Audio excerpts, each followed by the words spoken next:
Last night we were 4 hours into it, and in the bottom of the 12th inning, Grady Sizemore bangs one off the left center field wall, and the celebration on for the Red Sox in a one-run 12-inning victory. So now we turn the page on another beautiful weather night, and we welcome you to Fenway Park in Boston, as the Reds are still in search of their first win in this venue since Game 7 of the 1975 World Series. Hi again, everybody, alongside Chris Welsh and Jim Day. I'm Tom Brenneman. Great to have you with us.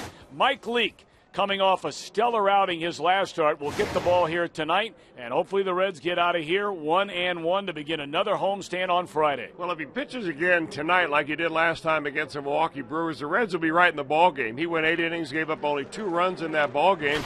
The Reds scored him none at all. In fact, they've only scored him 1 run in support in his last 2 ball games. So Mike Leake may be pitching on the wrong day. He's got to be thrilled about pitching here at Fenway and trying to break a little mini losing streak. They will see a pitcher tonight in Jake Peavy, who won a Cy Young Award during his days with San Diego and still going strong. Well, not only a Cy Young Award, that was back in 2007. He also won the pitching Triple Crown. But he's no longer the overpowering right-hander that you may remember him in a Padre uniform. He throws 5 different pitches. He's 1-1 on the year. He's prone to some streaks of wildness from time to time. Hopefully the Reds will get him on a night when he's not finding his strike zone. But in his career, he's done really well against the Reds. So the Reds are going to try and hand Peavy his first ever loss in this, his 11th career start against him. When we come back, Jim Day will visit with an old buddy. Remember when he wore the Reds uniform? Johnny Gomes will be with us when we come back.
Not be reproduced or retransmitted in any form, and the accounts and descriptions of this game may not be disseminated without the express written consent of the Cincinnati Reds.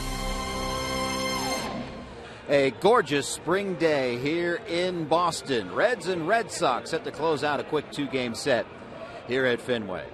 Jim Day with you. I'm on the field just outside of the Reds dugout. Always good to see an old happy face, and Johnny Gomes is certainly always that for Cincinnati. Man, did he bring leadership and grit to that 2010 Reds team that came out of nowhere and won the division. Then he brought those same characteristics to Oakland and then to Boston last year and played a big role in them winning a world championship. He's been in the American League, so he hasn't seen the Reds that much. And he told me before the game it was really nice to see some old faces. Not only, some old faces, but, since I did leave, deadline of 11, but just see where their careers have gone, Obviously, some guys got their bank accounts filled, since I left. But, on the other side, I'm extremely happy for Price, taking over. There's only 30 major league managers in the world, and to get that opportunity is pretty cool. And then the young guys, Jay Bruce, was kind of, what is he going to be? And boom, took off. Cozart, young guy, Votto, still a special guy. Well talented, Frazier over there at third, he was kind of on the bubble, and then, he's kind of holding down that spot. And then, still the Reds, in Cincinnati across the chest, all the way back in the 1869. I got my history right. How about that? Pretty cool. Oh, do we miss Johnny Gomes? I don't know Tom misses saying, Johnny! Up next, facing a big challenge at Fenway, Jake Peavy. Reds need to score some runs for Leake. Reds and Red Sox up next.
On Fox Sports Ohio, brought to you by your local Ford dealer. Ford, go further by Cincinnati USA Regional Tourism Network. Stay close to CincinnatiUSA.com.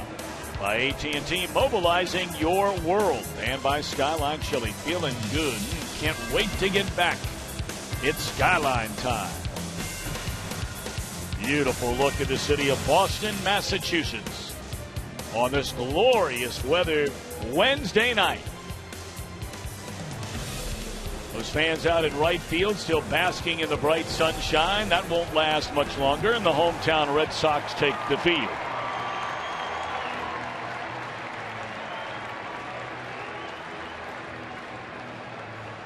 Let's take a look at the Reds lineup tonight under manager Brian Price. The Reds at 15 up, 17 down. It's brought to you by Meyer. Schumacher leads off in center. Votto at first, Brandon Phillips at second. Todd Frazier swinging a good bat in the cleanup spot. Brian Pena back in the lineup despite the tender hamstring. And Ryan Ludwig tonight the DH. Roger Bernardina back again. He's in right. Chris Heisey to start in left. And Zach Cozart is on the mound. Jake Peavy traded from the White Sox to the Red Sox last season. In 2007, won that National League Cy Young Award. He's been to 3 All-Star games.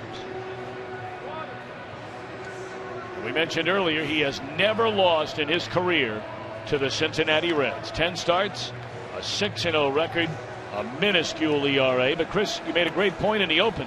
The one number that really jumps out at you, in 37 innings, Peavy has walked 21 batters. Yeah, he walked 5 in one ball game just a couple of starts ago, so you never really know, and that was always the kind of the way that Jake Peavy pitched. He had overpowering stuff. The one thing that I remember seeing him when he was at the top of his game back in 2006 and 2007 for the Padres is that his fastball just moved all over the place.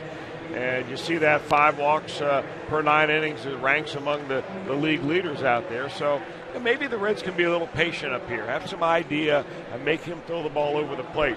He throws a fastball, a cutter, a slider, a curveball, and a changeup. So he's got the full arsenal of pitches.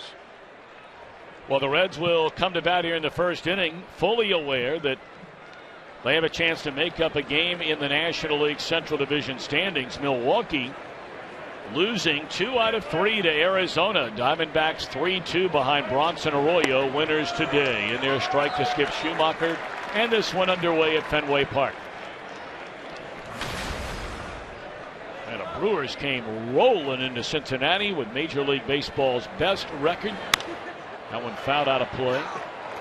They drop 3 out of 4 to the Reds. They lose 2 out of 3 to the Diamondbacks. Yeah, that's the same Brewers team that won 3 straight against this Boston Red Sox team at the very beginning of the year. In fact, you ask anybody on this Red Sox team, who's the best team you've seen this year? They'll all tell you Brewers. Fly ball with his counterpart, Jackie Bradley, for out number 1. Boston behind Jake Peavy defensively, presented by Ford. Only change from last night at shortstop. Not Xander Bogaerts. Instead, the former Colorado Rocky, Jonathan Herrera. Joey Votto, the batter. 272 hitter, 4 home runs, 10 runs batted in for Votto. 1 for 5 last night, also walked and scored a run. That initial move putting Votto from the 3 spot to the 2 hole was a very good one. I mean, he took off immediately, you may remember, when they made that change during that weekend series against Tampa Bay. It's going all the way back to the 13th. He hit 4 home runs in a 6-game span. But since the 18th of April, Votto batting in the low 240s with only 1 run batted in. The Reds need him to kick it into another gear, and it won't start with his first at bat tonight. 2 away in the inning.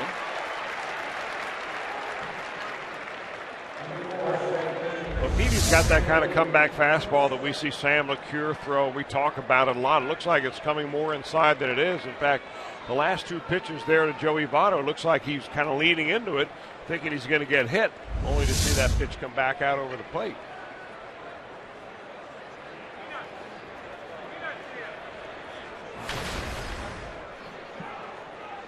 Now Brandon Phillips. Now here's a guy that is starting to swing the bat a little better. A lot better. Last 3 ball games, 7 for 13, a couple of doubles, make it 3 doubles. Had a big home run in the 8th inning on Sunday to tie the game against Milwaukee. Overall, a 283. Still just 7 runs batted in on the year. 1-1 to Brandon Phillips.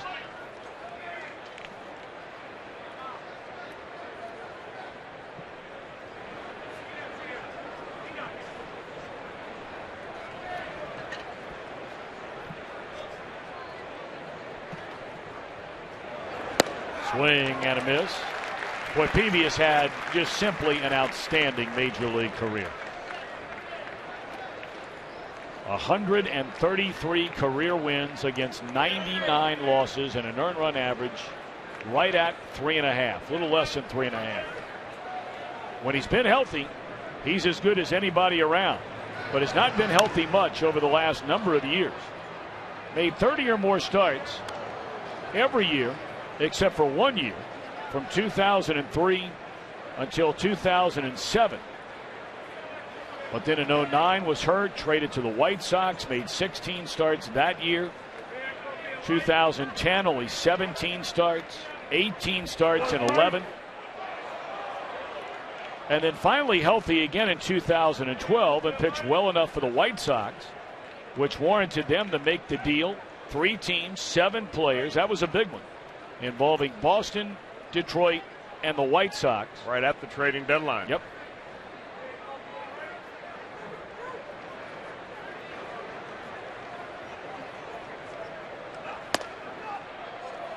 Three and 2 on Brandon Phillips.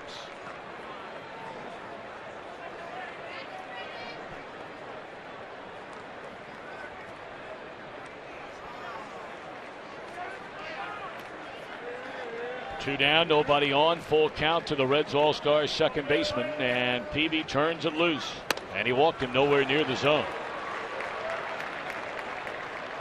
Well, we talked about during the lineups Todd Frazier and how well he is hitting right now. He's our steel power tool performer. Take a look at these numbers during his 7-game hitting streak. 4 doubles, a home run, a whopping 9 batted in. I mean, he is right now the most dangerous hitter in this Reds lineup right now. The one guy, when he comes to the plate, you feel like something big could happen.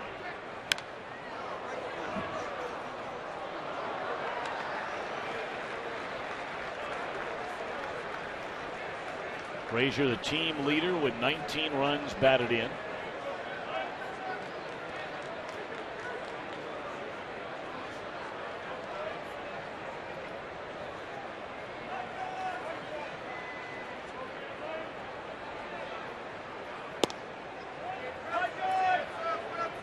As we know, the Reds by nature are an extremely aggressive swinging and hitting team. And for a guy like Peavy, who's had some control issues, that would figure to play into his favor for a team that likes to swing a lot. But we'll see how it plays out.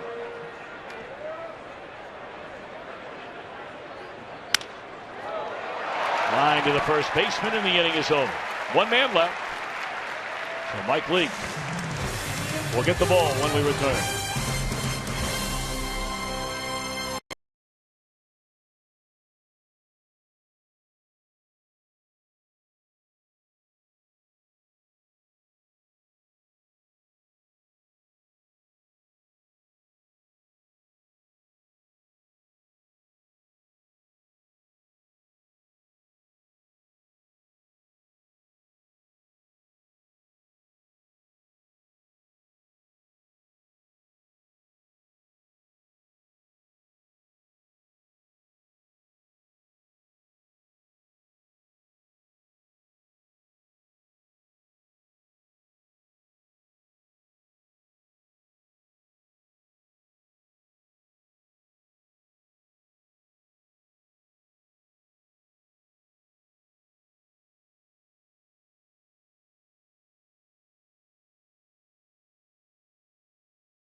Boston Red Sox lives in the Buckeye State.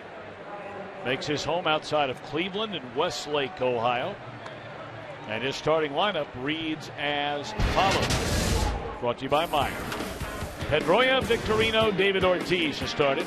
Mike Napoli, Grady Sizemore, the hero last night. A.J. Pierzynski in the middle.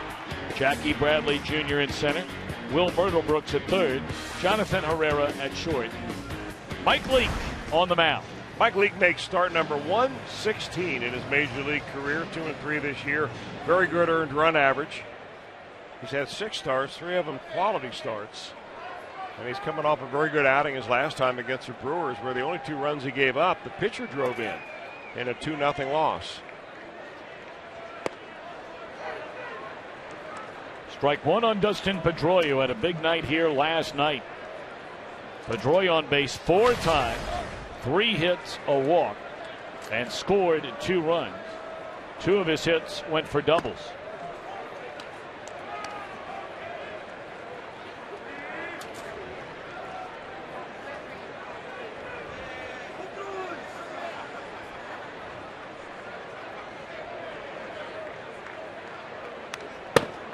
Leake ahead of him, 1 ball and 2 strikes.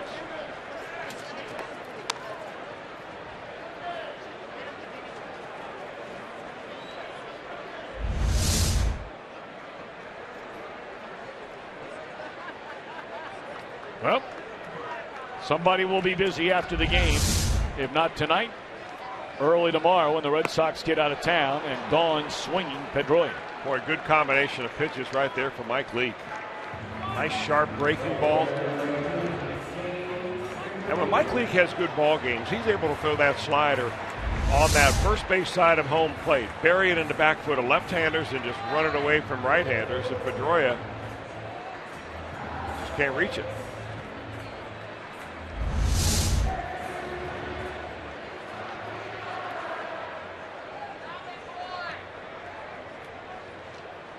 Shane Victorino, 1 hit in 5 at-bats in the series opener. He drew a walk, stole a base. Victorino spending most of the early part of his season on the disabled list. Tonight just his 10th game of the year. 1-1.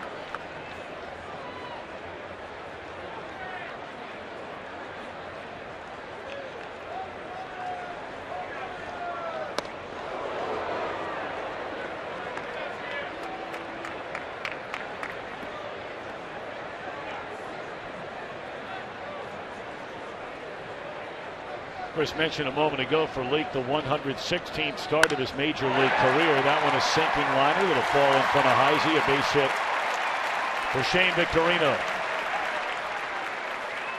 Reds on defense tonight. Presented by your Ford dealers. Roger Bernardina in the lineup for the first time since he went down, then brought back up when Jay Bruce went on the disabled list. Regular infield. And Ryan Pena back behind the plate. Tucker Barnhart got the start last night. That's a lot of room to cover in right field here at Fenway Park.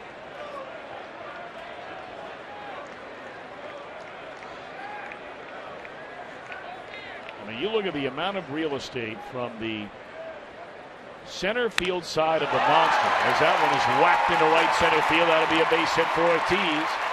And on to third goes Victorino.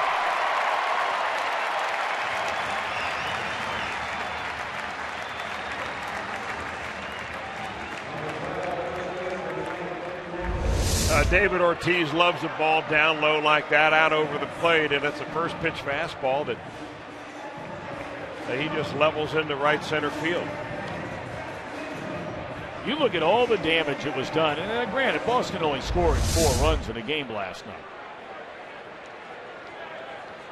But the first 5 hitters in their lineup did exclusively all of the damage in the game.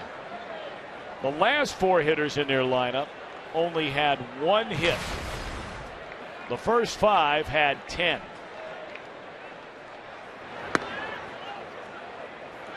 Well, you know, most of the hitters on this Boston team have never seen Mike Leake before, so you have the element of surprise if you're Mike Leake working in your favor.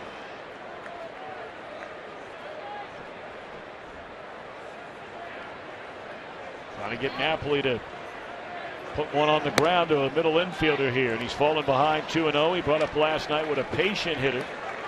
Napoli is. Leads all of Major League Baseball. He went from second to first with all the pitches he saw in plate appearances last night.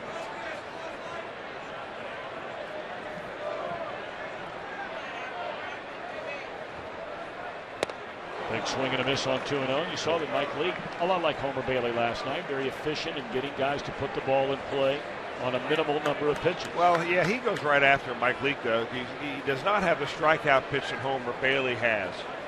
So he's got to pitch more to contact. He has gotten a lot of ground balls this year, really more ground balls this year than ever before in his career. Percentage-wise, anyway. Could use one right now.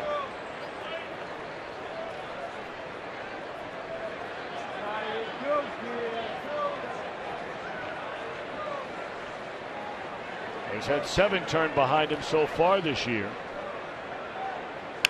And this might be number 8. Cozart, Phillips, and that's on cue. And as Mr. Welsh likes to ask people on a regular basis, if you're Mike Leake, how we looking?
Warriors for serious injuries, call 1-800-ELK-OHIO. Brian Price, of course, former pitching coach for the Reds, and these are the current managers who are pitching coaches or were pitching coaches. Bud Black, John Farrell of a very own Red Sox here. Farrell was 4 seasons with Boston as a pitching coach. He went to be a manager for Toronto for 2 seasons, then back to Boston, won a world championship.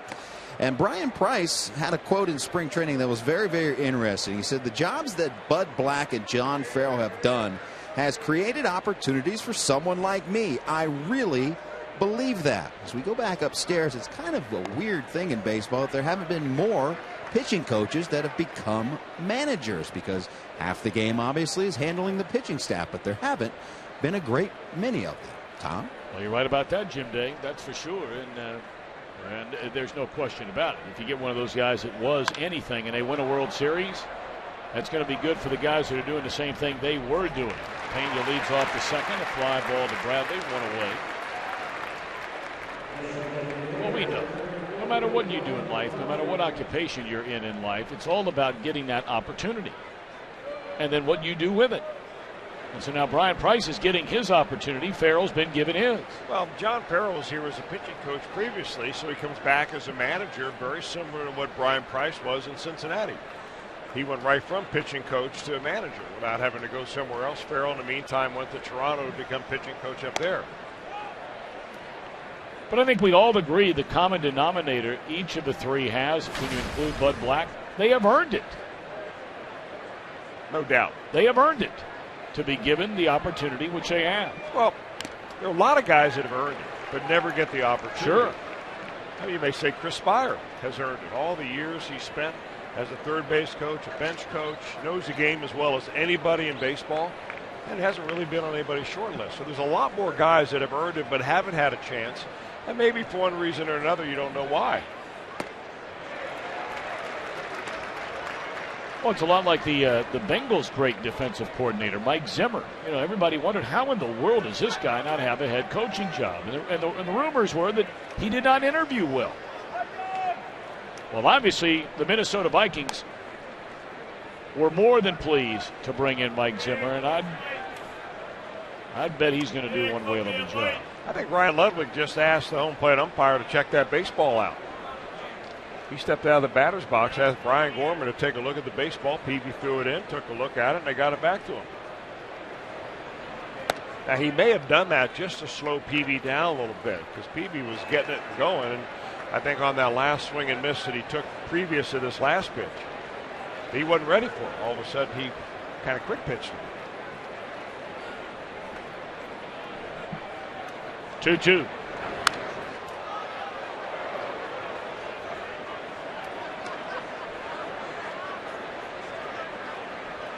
Well, Peavy, when it comes to Boston pitchers, and really as a team overall, he is an exception to the rule. He is an extremely quick worker, likes to get into a rhythm, and man, when he does, if he does, he is mighty hard to beat. Ludwig almost hit with that fastball that ran way in on him at 92 miles per hour and a full count. What you'll notice, Peavy's plan is to run pitches in different directions. He's got that fastball that runs into righties, a cutter and slider that run away. Everything is going one way or another. And there's ball 4. That's good at bat there by Ludwig. Already 2 walks in the game by Peavy. Has now walked 23 batters in 38 innings on the year.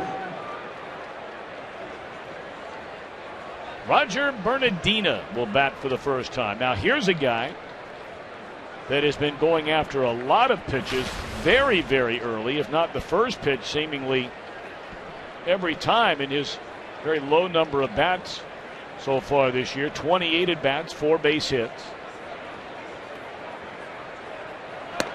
Now with Jay Bruce out for a while, you'd like to think we'll start to see that Roger Bernardina, Chris, that opened a lot of eyes out in Goodyear, Arizona. Well, he really opened a lot of eyes, had a tremendous spring there, and people thought that the Reds were really onto something. He was with the Washington Nationals last year, did not have a very good year at all, even by his own admission. Say, you know, I think the World Baseball Classic set him back, is what he said. Never really got a full spring training, had one this year and looked good. But when you come out of spring training playing a lot, then you sit the bench, you get sporadic playing time beginning of the year, sometimes you lose your groove.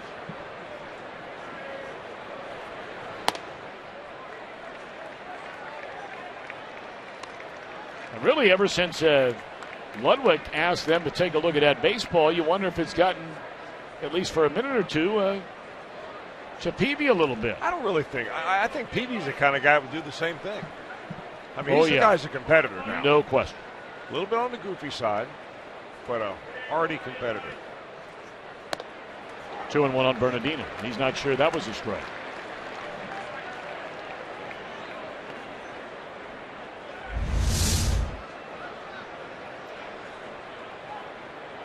Wow. That's the number 3 that you see in your screen. That's several inches outside. 2-1 on Bernardina. Runner at first. No score. We're in the second inning. And that ball, what a play by Napoli. And they get the double play. Wow. The former catcher turned first baseman. And people around here will tell you Napoli should have won a Gold Glove at that position last year in the American League. And after watching that play, they might be on to something. That's big league play.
Bottom half of the second inning, Boston comes to bat in a scoreless game.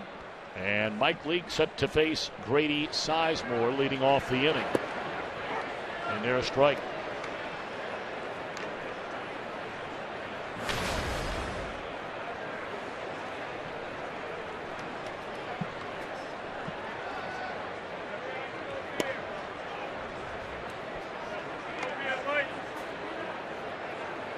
We talked about it last night, and certainly it was written about, and I'm sure talked about today back in Reds country, that the Reds thought they had Grady Sizemore signed to a contract. I mean, they firmly believed it was a done deal, at least a verbal agreement. And then all of a sudden, when the Reds were on their winter caravan, the deal right before your very eyes just unraveled, and he wound up with Boston. And the Reds, while no one's going to come out and say it directly, the Reds feel as though that could have been handled a little bit better.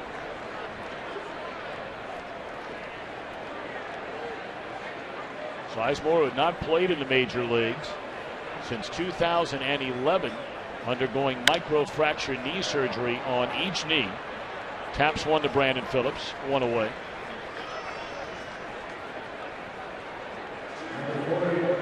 It's time for our IGS Bringing the Energy. Mike Leake in interleague play. 12 starts. And illustrating again, Chris, something that has plagued him this year. When you have a 2.7 ERA against American League teams and they're batting .208, and yet you have a .500 record, your team's not doing much for you. Well, you can't pick the amount of runs you get in your support. You know, the Reds have totaled 1 run in his last 2 starts. Before that, in the previous 4 starts, they had given him 17 runs to work with. So it can be hot and cold. That had to hurt. Oh, that just chewed up A.J. Pierzynski, 2 away in the inning. He's got the handle of that bat.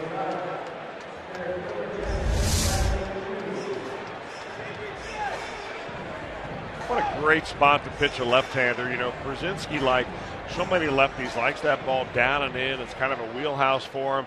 But you get that pitch right underneath his hands. It's very difficult to get the bat head on it. And that's really the key to Mike Leake's success. Controlling the fastball and being able to control the first base side of home plate. That's the biggest thing for a right-handed pitcher.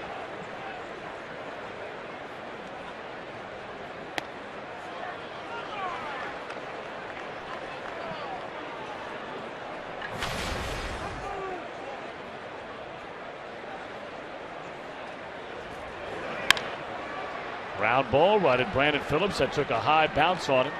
He'll throw out Bradley, and quick work. Mike Leake makes of the Boston trio in the second. Still no score.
And the NFL draft 24 hours away. What's the latest on the Bengals? FoxSportsOhio.com, brought to you by 1-800-SAFE-AUTO. Drive safe, spend less.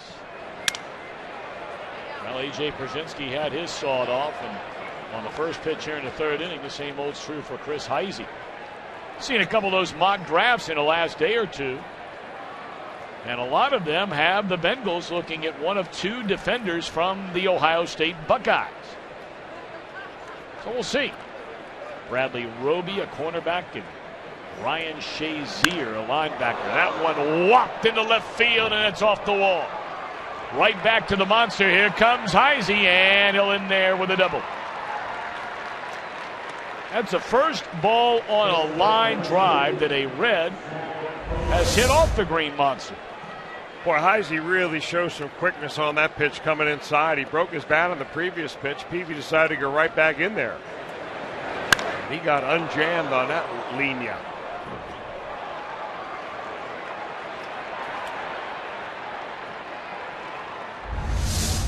Now Cozart will put down the bunt. Fielded by Middlebrooks. Good job by Cozart to advance a runner with a bunt. And on to third goes Heisey, and a scoring chance here in the third with one out and Schumacher coming up.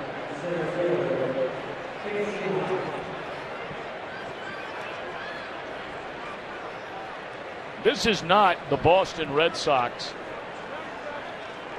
of years past as far as a ton of thunder up and down this lineup. Team that led the American League in runs scored last year has a very different look to it the early part of this year. So while maybe very few teams in the past would bunt for an early run, this one is hammered into deep right field. And that one is gone into the bullpen. Skip Schumacher. His first home run is a Cincinnati Red. And the Redlegs jump on Peavy here in the third for a 2-0 lead. That ball was killed.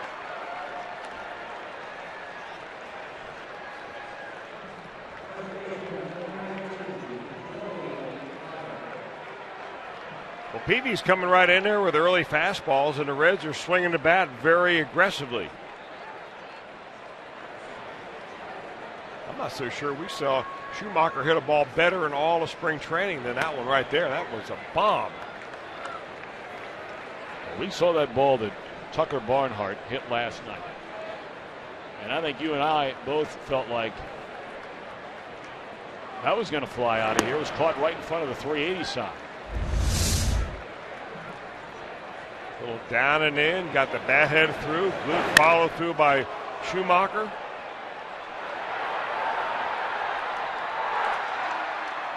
And Nelson Antigua, the Reds bullpen coach, down there to make the catch. Off the DL as well.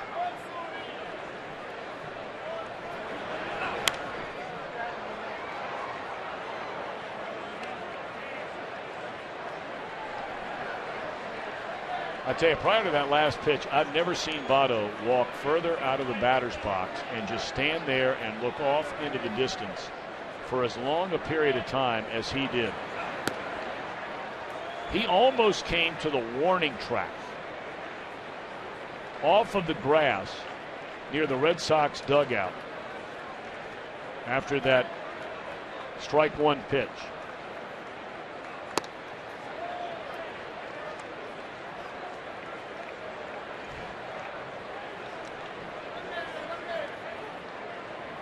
Votto called out on strikes his first time up.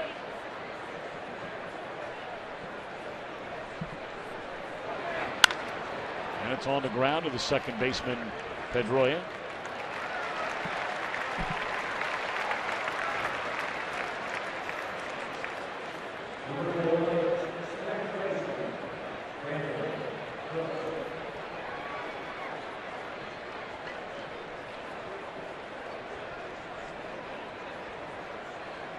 So 2 down in the inning, and now it's Brandon Phillips.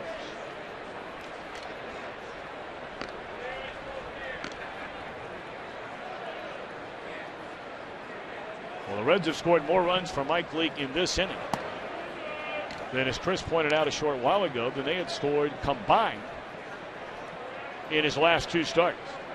They've doubled that number. Leake's last start is when the Reds were shut out by Willie Peralta, 2-0. Peralta lost today to Bronson Arroyo. Arroyo's starting to get on a nice roll out in Arizona, finally healthy. Yeah, he started the season not healthy. Had a bad back. Of course, he had a little bit of back problems here, but it never caused him to miss a start. He missed that trip to Australia when they opened the season, and he got off to kind of a slow start. Well, he had one of those Arroyo games that we saw maybe once a year. Giving up 9 runs. Gave up 9 runs in like 2 innings, and so that has inflated his ERA far beyond the way he has pitched. But 2 starts ago, 7 innings of shutout baseball. Today pitched into the 8th and allowed only 2. So good for him. I think you could find a lot of Red Sox fans that would say the same thing about Bronson. You're right Arroyo. about that. Another former Red that pitched last night for the first time since 2011. We will see him this weekend when the Rockies come to town. Is Nick Massett. Pitched an inning against the Texas Rangers last night. So congratulations to Nick, overcoming a lot of shoulder problems to get back on the mound in a big league game. Good guy. Phillips out on strikes, and he's hot. But Skip Schumacher with a runner at third. Plays long ball as a Cincinnati Red for the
Great American Ballpark. Reds and the Colorado Rockies, and of course every Friday night just a spectacular fireworks show presented by Klosterman Baking Company. 513-381-REDS or visit reds.com. A Skip Schumacher 2-run home run in the top of this third inning has put the Reds in front for Mike Leake. Leake gave up back-to-back hits to Shane Victorino and David Ortiz in the first inning. The Red Sox had him on the corners. And then Leake got Mike Napoli to bounce into a double play to get out of trouble. Put together a 1-2-3 second. And that didn't miss by much on an 0-2 pitch to Middlebrooks to begin the third.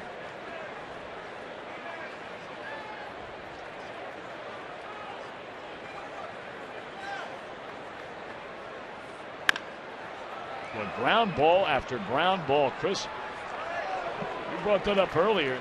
Tell you what, Zach Cozart happened 3 times in the game last night, and there is another one where he has thrown the ball in the dirt on routine ground balls to short.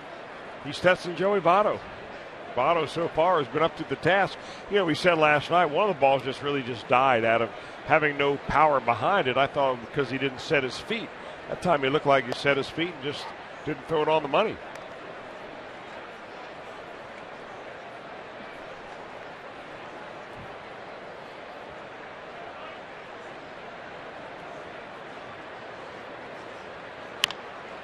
Another ground ball and another ground ball out. 2 away. Now, the last 4 years from Mike Leake, you see he's getting more and more serious each year about getting that ground ball. I mean, anything over about 55%, and you are a bona fide ground ball pitcher, when you're up around 70%, that is among the league leaders there. Well, I tell you what, the way he's going right now, that's 6 consecutive ground ball outs. So he may not be far from 70% here soon. Because we're still obviously very early into this season, only the 7th start of the year for Leake.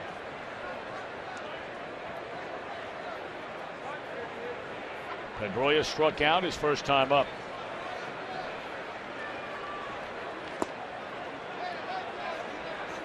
Leake 44 career wins against just 31 losses.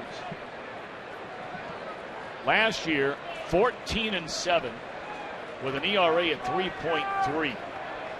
That is one rock solid year from a major league starting pitcher, and especially a guy that, you know, when the season began, you're looking at as your number 5 starter.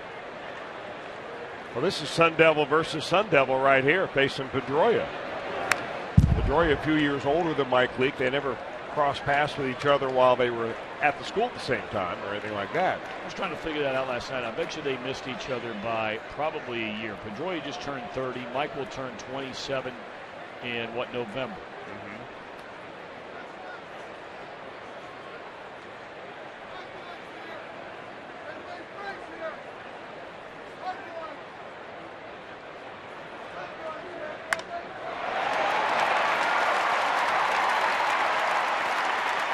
Kick can hit a little bit right there now. Well, he's a full effort guy that just put on a batting show during batting practice. I mean, for somebody who's 5 feet 7 inches tall, he was just launching them over the green monster, swing after swing here in batting practice. Takes a pitch, Leake got that breaking ball up a little bit and takes it into right center field. You know, right before that pitch, he stepped out of the batter's box. He asked for time. I think he's trying to slow Leake down. Leake was on such a roll, so fast. Pedroia is the kind of guy to recognize that and say, hey, not too fast now. Let's get him out of his sequence.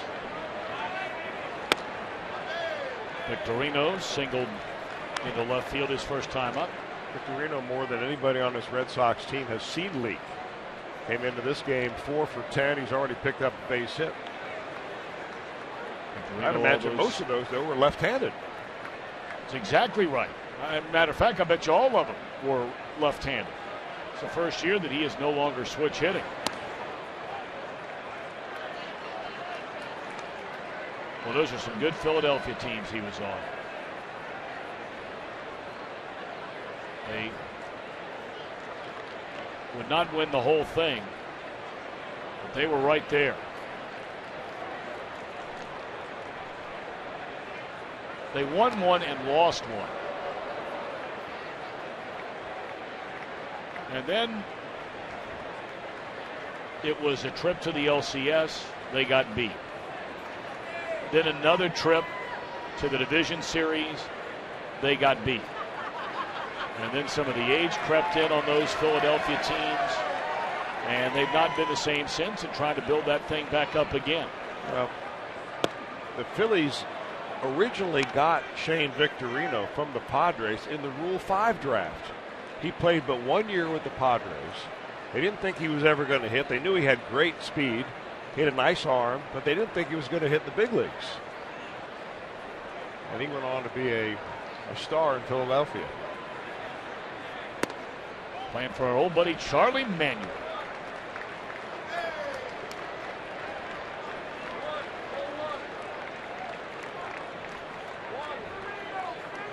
Three and one on Victorino. Ortiz next, so you got to believe Victorino more than likely sees at least something to hit on this 3-1 delivery. Strike 2.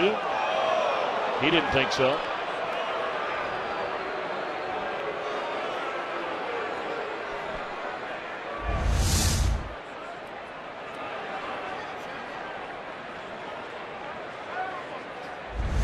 That was more the catcher's reaction to that ball than it was the actual location of the pitch. That ball's thrown right down the middle, right at the belt. Yeah.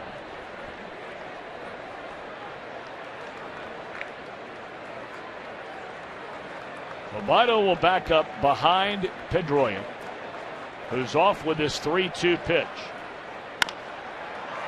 Cozart. Good throw that time, and that'll end the inning. A hit, a man left. End of 3. Reds in front of Boston 2-0.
Day back with you, and the guys mentioned how Jake Peavy's a little bit of a character. When they won the World Series last year, they put him in a duck boat for the victory parade.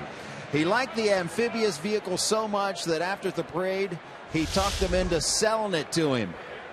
And there he is right there. And he still owns that bad boy today. And you've seen those duck boats down by the I walk Ohio by him River. every day on this trip. Yes, sir. And he owns one, so who knows if you're in Boston someday and he's driving one, don't be surprised. Well, you know, Chris has the look of a yachtsman. Well, aren't those the So kind maybe of we boat- could get you to be the captain and take us all out, the whole television crew. Aren't those vehicles that were originally designed for the military? They're part Yes. boat, they're part truck, Yes. and then they've been modified so you Yes. can take people on tours. For the They Marines. have them around Cincinnati, right? Yes. And in fact, where they take those out is right across the street from our hotel here in Boston. I mean, people are lined up, and they just keep pulling those things around one after the other. Well, you should have sent one to come pick us up last night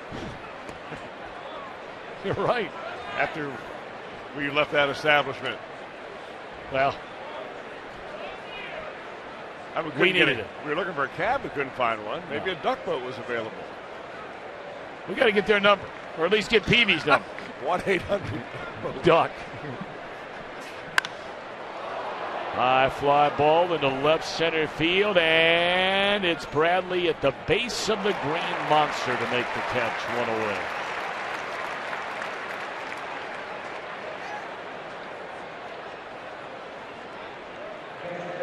Neither team has homered in this series until the Schumacher 2-run home run. Neither team homering in the game last night, only a 2-game series. Till Schumacher played long ball in the third inning. Chris Heisey aboard, and the Reds have this 2-0 lead. Now strike one to Brian Pena, and fly it out to center field, his first time up.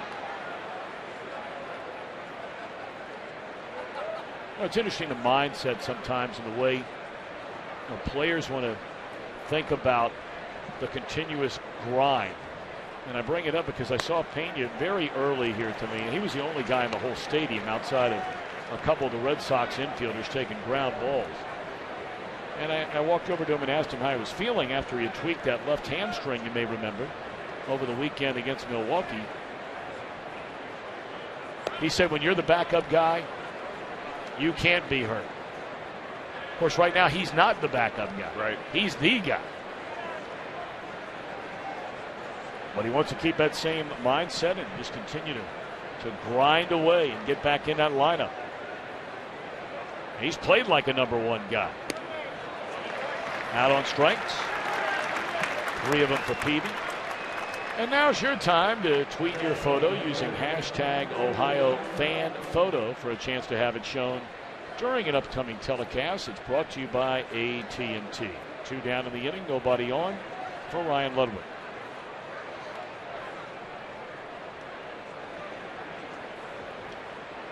Got a group of fans sitting right next door to us, 2 booths down. All in town, big Reds fans. Cody Hart just celebrating a 30th birthday. So Cody, happy birthday. We hope you're enjoying yourself, and how could you not? Here at Fenway Park in Boston to watch your beloved Reds.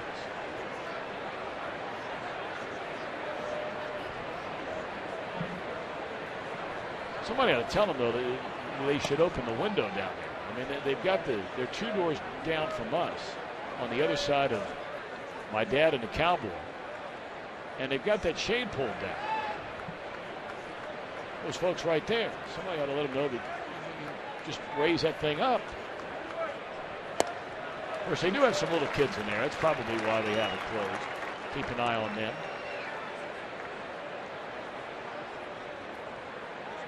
I'm sure there are days here early in the year and late in the year that you like to have that closed. Very chilly spring here. But the view we have from up at this TV booth, it's as good as it is anywhere.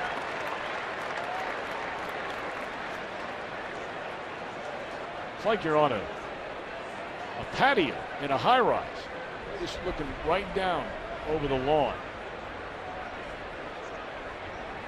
Of course, big hitter like yourself, you know all about that high-rise crowd that's taken up and away, and it's 3-2 on Ryan Ludwig.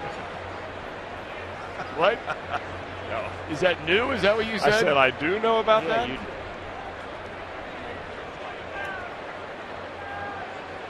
I go 2 stories about it.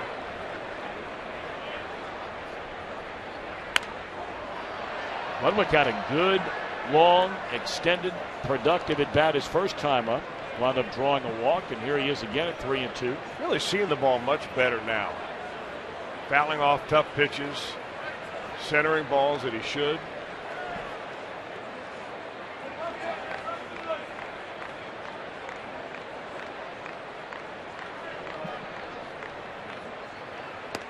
Chase that one, and that'll end the inning. 1-2-3 for the first time for Peavy. Reds lead 2-0.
Fans follow every Reds game with MLB.com. At bat on your favorite mobile phone or tablet. Get live look-ins, instant replay, scores, stats, audio, free MLB.TV, game of the day, and more. Download the apps at the App Store or visit Reds.com today. I've got it on my phone.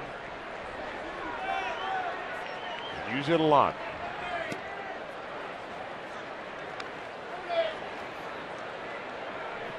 David Ortiz jumped on a first pitch fastball the first time he was up, got a base hit out of it. That time Mike Leake leads him off with a curve. And now the 0-1 coming on Ortiz. Came back with a fastball off the inside edge.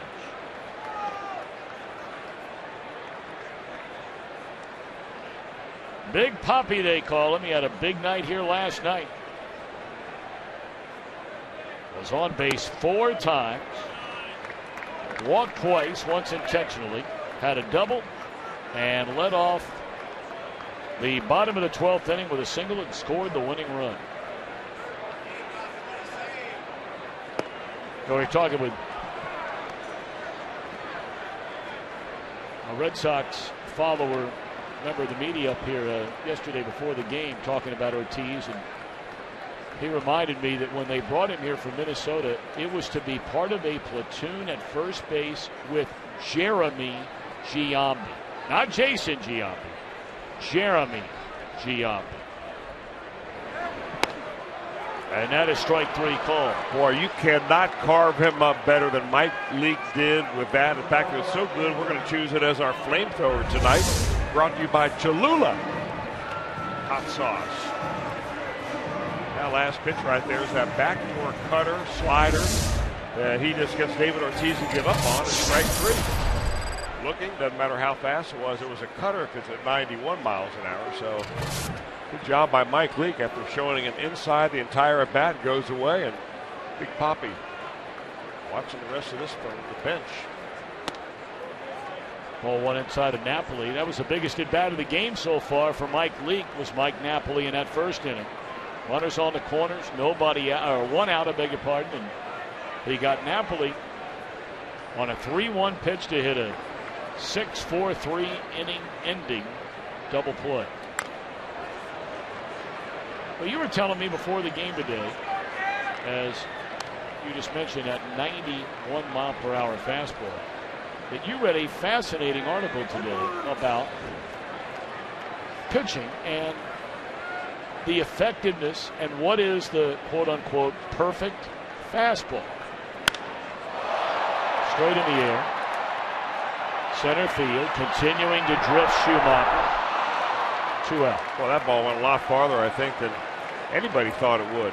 You know, it was actually a series of articles, and there was one author who was trying to find out what the perfect fastball is. And you would normally think, well, and Aroldis Chapman, 105-mile-an-hour fastball has got to be the perfect one. But just based on all the major league pitchers that are out there and the information that is available now online with the MLB FX, this guy studied over 20,000 pitches to the low outside spot to a right-handed hitter, low and away from a right-handed pitcher. And that's the most effective place to pitch, period. Low and away to everybody.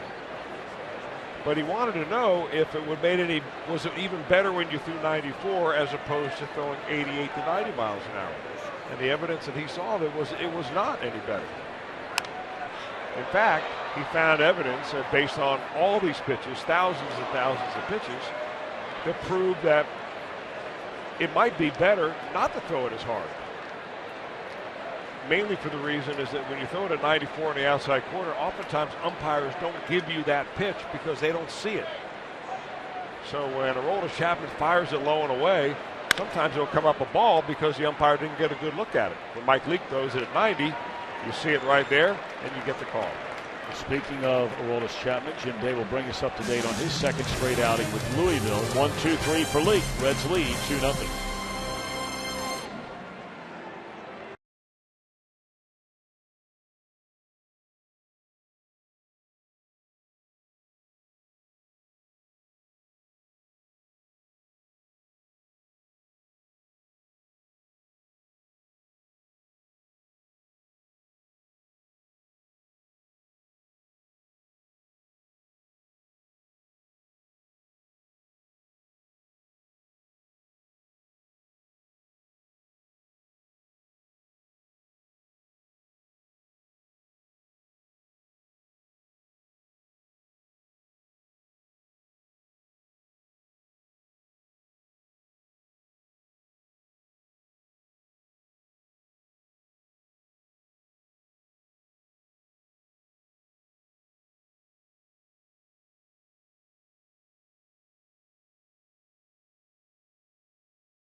way. And just as Tom Brenneman said, let's give you an update on Aroldis Chapman. Pitched last night for Louisville and then came back and pitched this afternoon. Back-to-back days. That was hopefully the last step for Aroldis Chapman. But you look at the numbers, and they are a bit alarming. Overall, he pitched 1 inning combined in both outings, gave up 8 earned runs, 7 hits, walked a couple batters, hit a batter, struck out only 2, went only a third of an inning today. And I asked manager Brian Price if these numbers are going to hamper the plans of if he got through these back-to-back starts, would he be activated on Friday? And he kind of hedged a little bit. He says, I want to get back and I want to talk to Jim Riggleman, the manager of the Louisville Bats. I want to talk to Ted Power, the pitching coach, and I want to talk to Aroldis himself about how things are going before we decide whether or not he's going to make his return on Friday. So, a bit up in the air right now. So, Jim, in other words, you're looking for a decision guy. A decision guy. You got to have a decision guy making the decisions.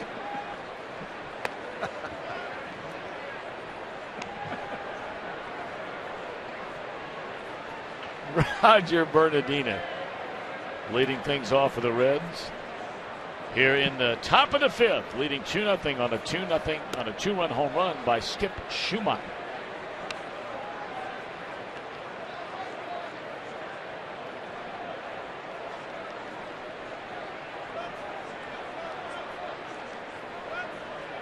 Bernardina, Heisey, then Kozak. Bernardina had at least a double. The way he runs, maybe a triple when you look down that right field line, and that play made by Napoli behind the bag, and Rogers only at bat in the 2nd inning. I mean, Napoli is, 2 steps off that first base line right now. Good to hear from our old buddy Eddie Shepard, celebrating 40 years of owning and running one of our favorite places in all of the world. No Mr. kidding. Welsh, the Blind Lemon in Mount Adams. What a the spot. crown jewel of Cincinnati. Ball 4 to Bernardina, and he'll take the walk. Well, Roger's been on twice. Kind of a strange trip for Roger Bernardina. He was designated for assignment as the Reds were making a decision the other day.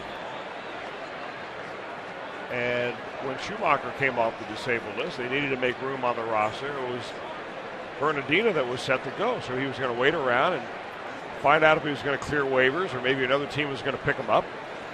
And the Reds were hoping that he would accept an assignment down in Louisville just as an insurance policy for maybe later in the year. Well, as it turns out, the need came right now when Jay Bruce had knee surgery.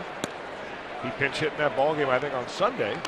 And that was the day that Bernardina was being congratulated and being given handshakes of goodbye and good luck by his teammates. The next thing you know, he's on the plane on Monday afternoon here to Boston and he's in the lineup tonight. Bernardina at first base. Heisey, the batter. Chris doubled off the Green Monster and scored on a home run by Schumacher in the 3rd inning. Well, they pitched him inside in the 3rd inning, and I think that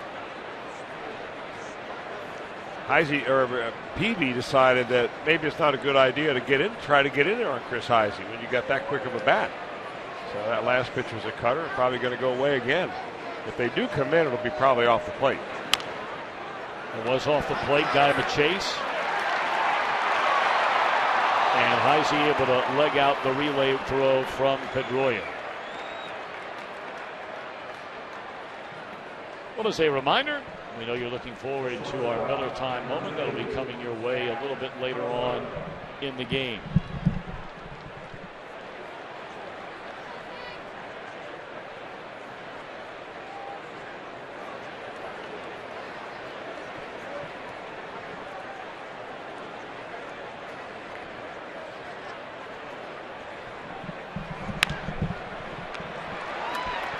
And they get the out at second and get the out at first. How slick was that?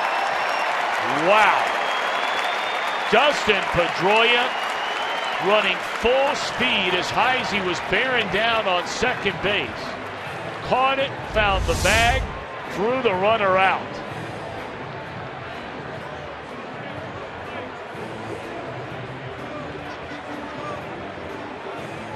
Man, what a play that was by Pedroia. Now the rule is that if Brian Price wanted to ask for a replay, he could ask for a replay on both ends of that. The one at second and the one at first. Doesn't look like he's going to ask for either. All right, so we're on our way to the bottom of the fifth inning. Mike Leake's already warming up on the mound. We're ready to warm up.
A.J. Pierzynski leading off the bottom half of the fifth inning. The Reds with a 2-0 lead. Pierzynski had the bat shattered just above his knuckles on a ground ball to Votto his first time up. Jumps at the first pitch on a breaking ball this time and rips it into right field.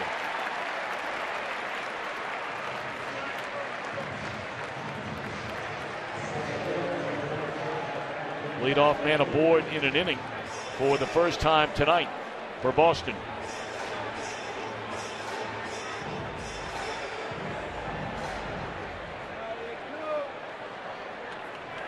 Jackie Bradley Jr. grounded out to Brandon Phillips his first time up. Frazier in on the grass a step or two over at third base. Ball one.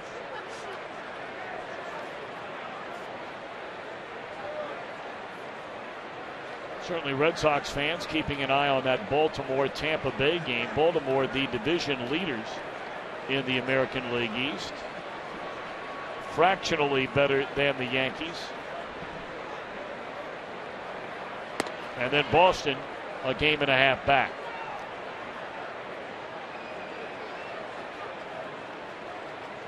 That American League East looks a lot like the National League Central right now, where you have one team over 500. Well, now technically two over 500 in the East, and everybody else sub 500.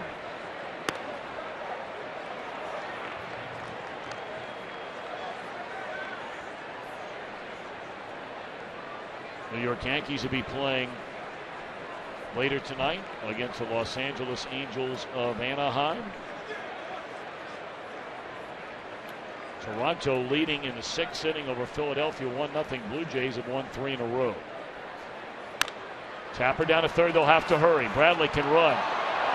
And Phillips dropped it, thinking about the throw. And the runner actually fell down, Pierzynski, midway between first and second.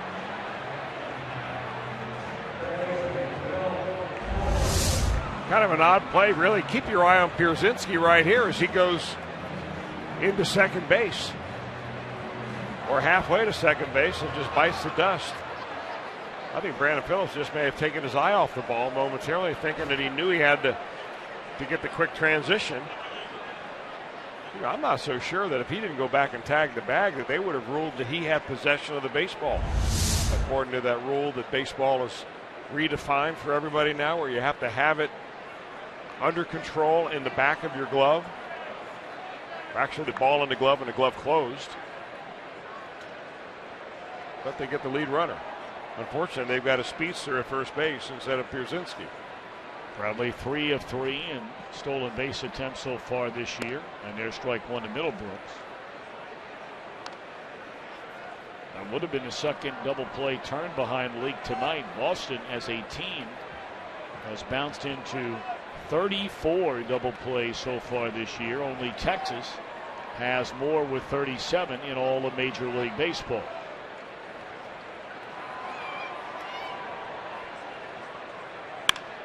This will be another double play ball, and this time they turn it. So 35 of them for the Red Sox. And Mike Link, mighty sharp so far here tonight.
Let's create great dishes together by Toyota. For over 30 Toyota offers, visit buyatoyota.com. And go for the Save on Wing Tuesday and be Dubs with specially priced wings all day. Buffalo Wild Wings. Wings, beer, sports.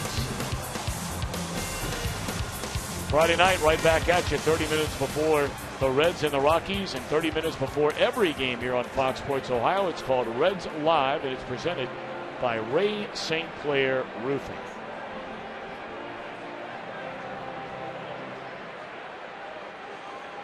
The top of the order for the Reds. Schumacher hit a 2-run home run his last time up in the third inning. Way out there into the Red Sox, or the Reds bullpen in right field. Both bullpens out there. Boston Moore in right center. Our Nissan drive of the game. No doubt about that being our drive of the game so far. And first appearance for Nelson Antigua in our Nissan drive of the game. He's been a little beat up this year. Yeah, he had a little bullpen catcher. But it looks like he's back and ready to go. Hurt his wrist, I think, and put him on the bullpen catcher DL list. But he's A-OK now. First year with the Reds, taking the place of Juan Porky Lopez.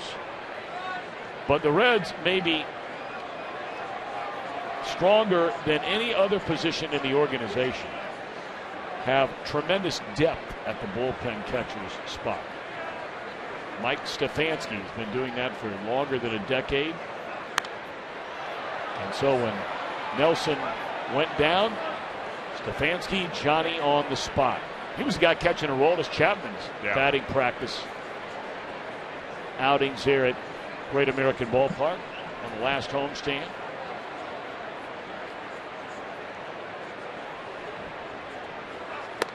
Three and two to Schumacher. Previous walk. 3 batters. There's Mike.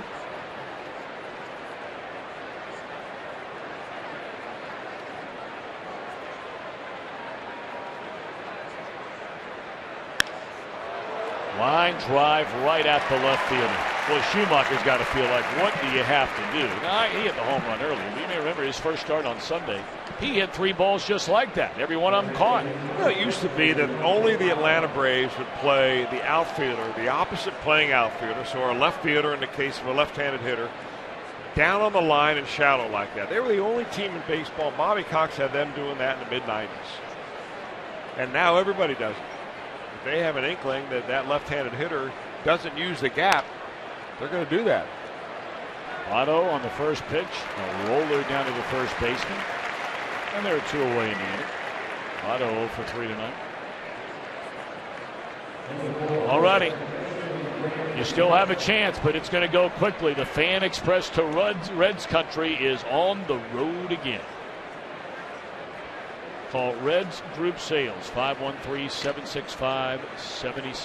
On the road again. Which we will be after this ball game. Home, thankfully. I think every time we read that promo, we got to drop in a little Willie Nelson singing that song. Are we allowed to do that? I'm told we're not allowed to do it. But I tell you, it has turned into a world run by. Look, all we want to do is just run a little Willie. Well, we win this ball game, maybe you can do a little karaoke on the plane tonight. No. I just like to hear a little Willie. Wouldn't that be nice right now? I mean, come on. Just a couple of little chords of On the Road again. But no. Somebody's looking to see. 2 down, nobody on, and Brandon Phillips has drawn a walk and struck out.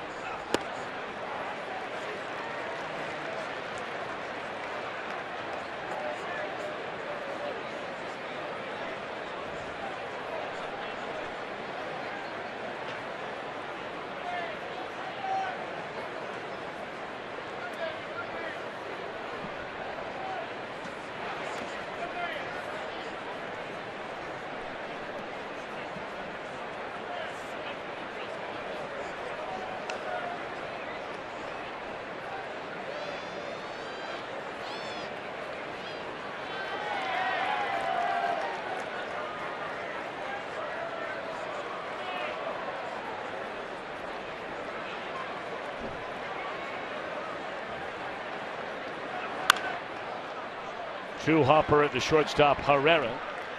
And the inning is over. Top of the order retired in order.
Mother's Day, why not celebrate at Great American Ballpark? Bring mom on down, take advantage of the Reach Magazine family deal.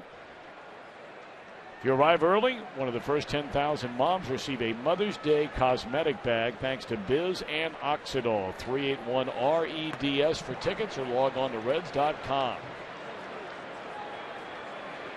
So all you youngsters out there watching tonight, all the dads, all the sons and the daughters, Mother's Day, Sunday. I'm telling myself that while I'm reminding you of that.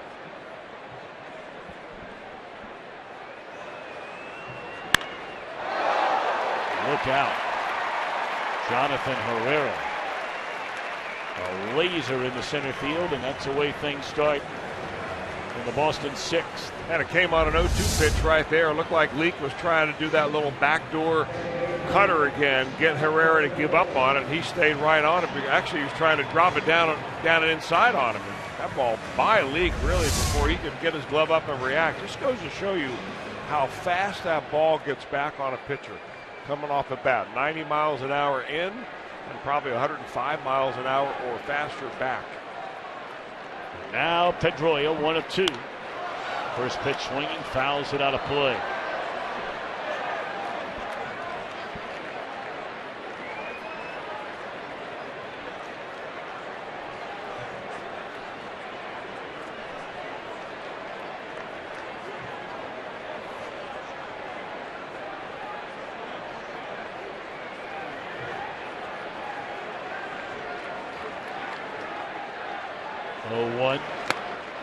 Threw that fastball right by Pedroia on the inner part of the plate.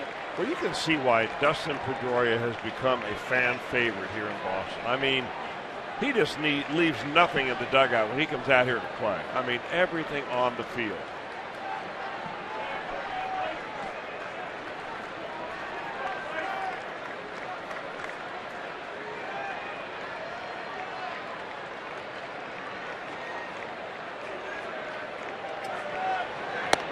On swinging Pedroia.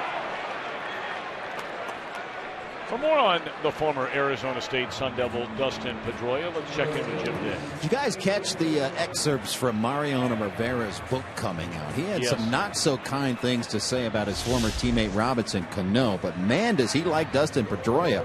Says nobody plays harder, gives more, wants to win more. He comes at you for 27 outs. It's a special thing to see. If I had to win one game, I'd have a hard time taking anybody over Dustin Pedroia as my second baseman. And he did not have the same type of things to say about Robinson Cano. And for him, Mr. Class, to say something like that or write something like that in the book certainly opened a lot of eyes. Yeah, it sure did. I mean, that was front page or back page in the New York papers news when that story broke a few days ago now.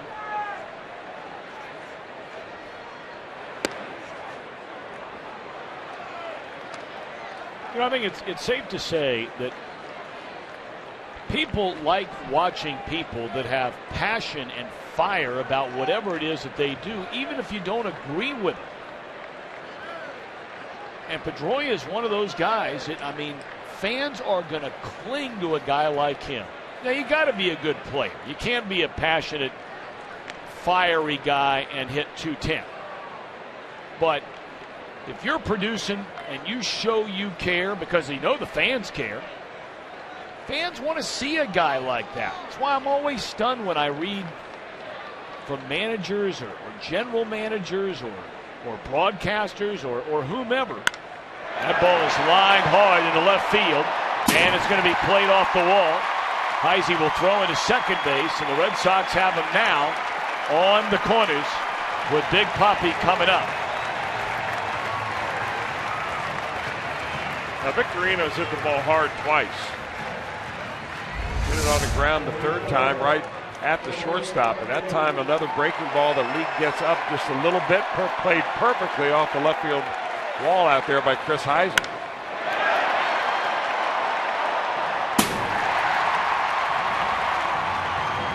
One follow-up note on Pedroia. Mariano Rivera was talking about Pedroia as observing him throughout the game, because against Mariano Rivera, he was 1 for 12. That computes to an .083 batting average.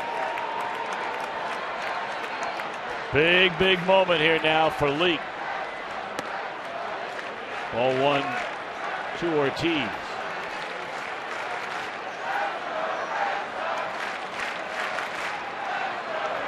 And Poppy a single to right. Struck out looking his last time up in the fourth. Already a pair of double plays turned behind Leake tonight.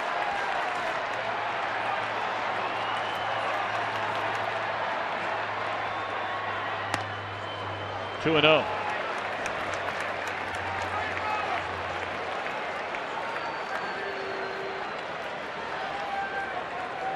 Well, the thing that Mike Leake really doesn't want him to do is to get a pitch down and out over the plate and just have him hook it into that right side of the infield where there's a big hole over there.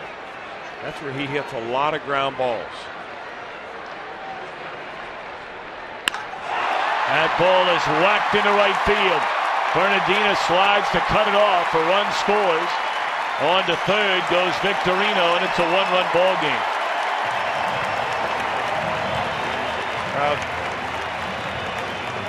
Well, it ends up in a line drive base hit. Armas to pitch by pitch with David Ortiz. Takes a couple of pitches outside, runs the count 2-0. Now Mike Leake's got to make a pitch, and he wanted to bury that in on his hands. He got it out over the plate. And that is 3 hard-hit balls in this inning. Surrounding a strikeout by Dustin Pedroia. And good time right there for Brian Pena to go out and just try to settle him down a little bit. Just change the energy of this inning. Slow it down a little bit. You got you tell your pitcher, come on now, work with me here. We're going to get this guy out. We got him on a ground ball double play the first time up. We're going to get him right here again. And it was a like situation back in that first inning when he got Napoli on the ground ball to end the inning. First and third, one out then. First and third, one out now. Ball 1. Yeah, they're trying to come in there on him off the plate. He rolls over it. That's where you've got most of your defenders there on the left side of the infield. Napoli likes the ball up, out over the plate. He likes to hook it high and far. Napoli, their RBI leader, and their on base percentage leader. Pulled a string on him there. Really good pitch after showing him inside off the plate. Then you come a little slider going away. Look where Napoli's leg is right there. I mean, he is stepping down the third base line. He's looking for something to cure his hips with. Very difficult to get a fastball or anything inside for a strike on him. Missing away is Leake. You see a guy stepping like that, stepping wide open, kind of in the bucket. You can get in off the plate, but he's ready for an inside strike.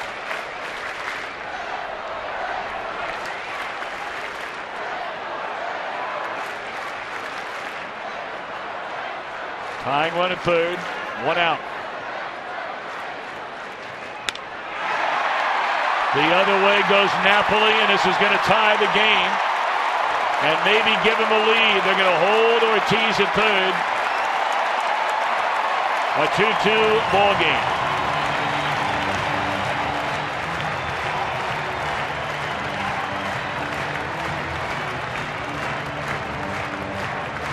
Pretty good hitting right here by Mike Napoli. Takes his breaking ball that really hangs on the outer part of the plate.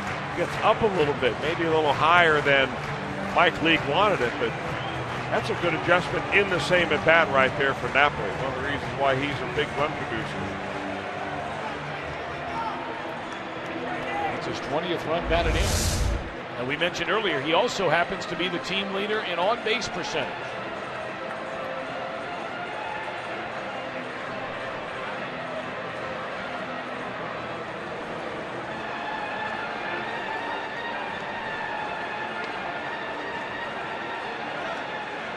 Red Sox only 2 for 13 hitting with runners in scoring position last night.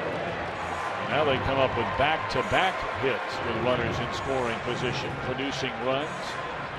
And now the Reds going to play their infield in for Grady Sizemore. He was a guy that had both of those hits last night. Mike Leake absolutely on cruise control through the front 5. Gave up a single to begin this 6th inning to Jonathan Herrera. Got a strikeout of Pedroia. Now allows 3 straight hits. And the game is tied.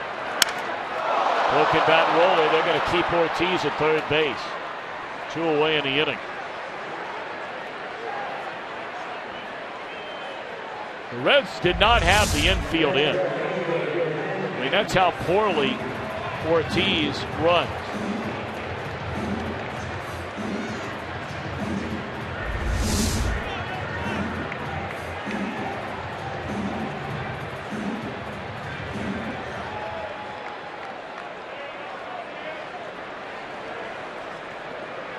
Ryan Butterfield, the third base coach, carrying on a conversation down there with Big Poppy. 2 away in the inning. And now Pierzynski.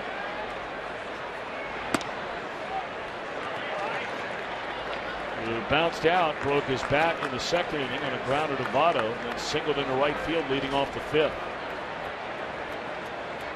7th Boston hitter to come to the plate here in this 2-run game tying 6th inning.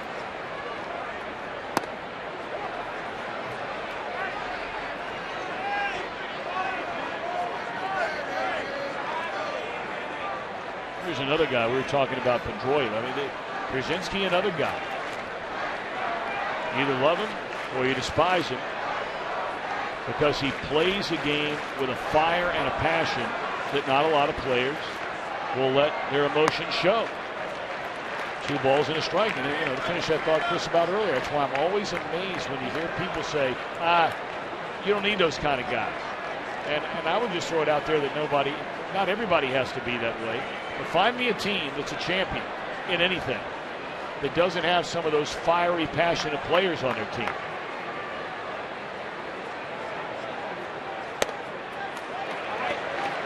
I mean, the Red Sox have a whole pile of them. They won the World Series last year. Pedroia, Johnny Gomes. Yeah, some guys that kind of stir it up a little bit.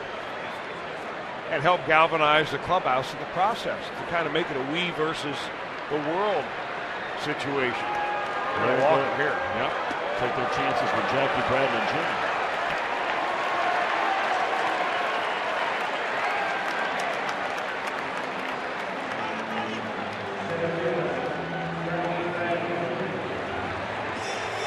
If you can get out of this inning giving up only 2 runs, you can count a moral victory out of it.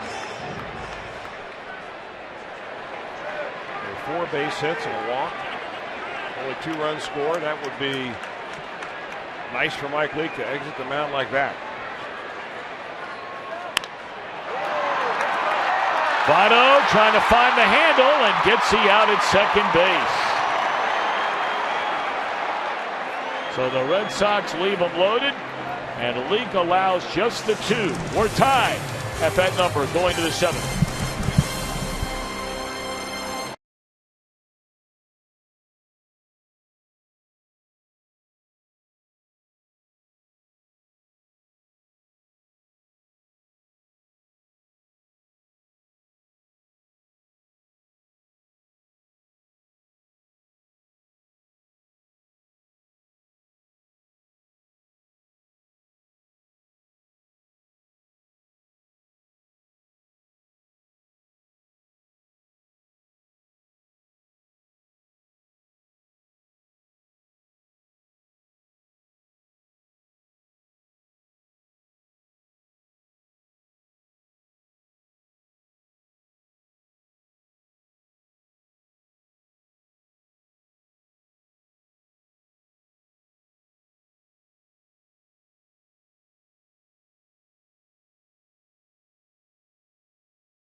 Reds first base coach Billy Hatcher played 3 seasons here in Boston. Did you know that he stole home not once but twice? And the second one, well, it's a pretty funny story. Here's Billy. The one time I did it, Tom Brunansky was hitting. It was a right-hand hitter, and I think I slid between his legs. The next time I did it, Mo Vaughn was hitting, and he told me that they pay him to drive in runs, and if I ever stole home again with him, you know, at the plate, he was going to swing and try to hit my head. So I didn't steal base after that. If you remember, Mo Vaughn is a big dude. I would have heeded that advice as well. Oh, you're not lying about that. Big Mo had something to say. You better listen. That's great stuff. Thank you, Jim.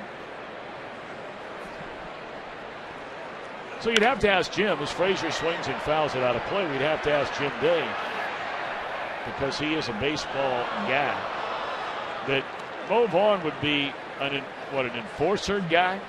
He would be the enforcer guy, power guy, RBI guy. He's a lot of guys.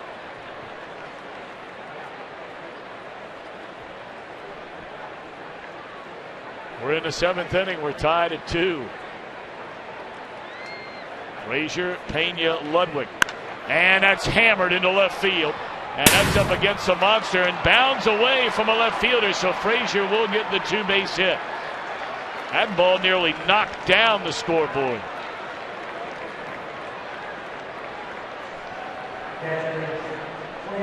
You know, I was talking to Todd Frazier's dad, who was in town to watch this series. And he said that he came here a few years ago to watch Todd's older brother play, and he hit a ball off the green monster. He goes, it's forever embedded in my mind. I can close my eyes and see it. And I bet he can close his eyes and hear that ball rattle off the scoreboard, the green monster. Now both Frazier boys are trying to knock that wall down.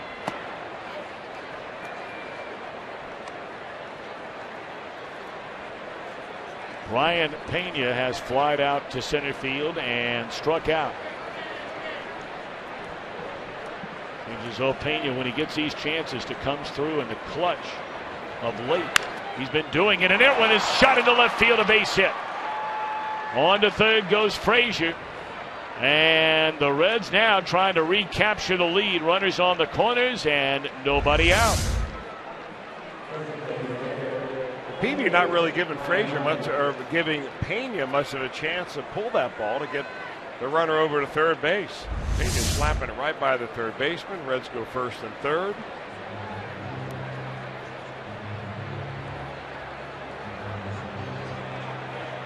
Juan Nieves, the pitching coach of the Red Sox.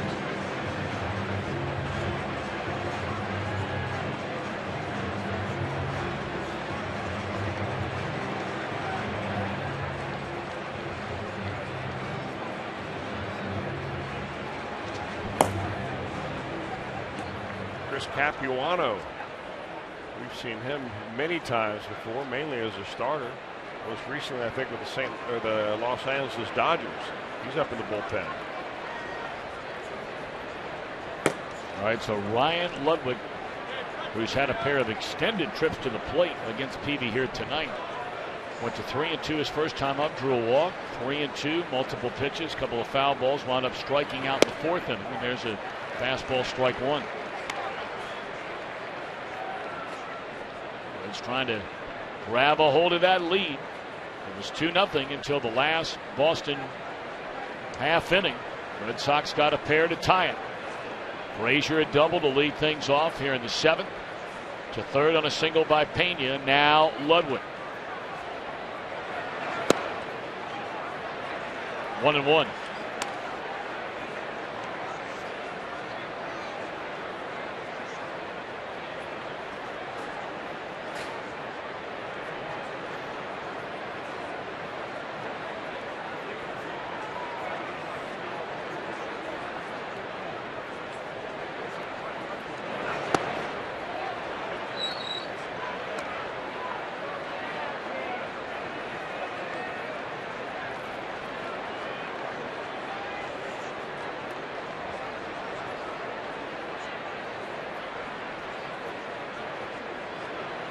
Two balls and a strike to Ludwig. Go ahead, run at third. You said it earlier, Chris. It just appears, and I'll never know. I'm never going to be in the bat. It just appears Ludwig really is seeing the ball against this guy so well tonight. Now, he chased that last pitch his last time up. But look at everything right back into that catcher's mitt. They're not chasing anything, just slightly off the inner half or the outer half. Getting another slider here. And they're loaded with nobody out. That's one thing that have helped the Reds tonight. Very much like what happened with Homer Bailey last night. Now, Bailey really buckled down and grinded out a good game overall. But when he missed by a lot, it seemed like. And those are wasted pitches, like that last one right there to Ludwig. Never even looked like it was going to be a strike. That's all for Peavy. He walks 4, allows 4 hits, strikes out 4, and so far 2 runs. As they will summon the left-hander Chris Capuano. This will be our Skyline Chili call to the bullpen. Back in a moment.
Photo. Here's tonight's fan photo of the game, brought to you by AT&T. Rachel, thank you very much. Now, what ballpark is that? That's not Great American Ballpark. Those are green seats in the background there. Well, he is wearing his road gray uniform, yeah. So there must be on the road American League. Or is that Pittsburgh? You mean Forbes Field? Is that PNC Park?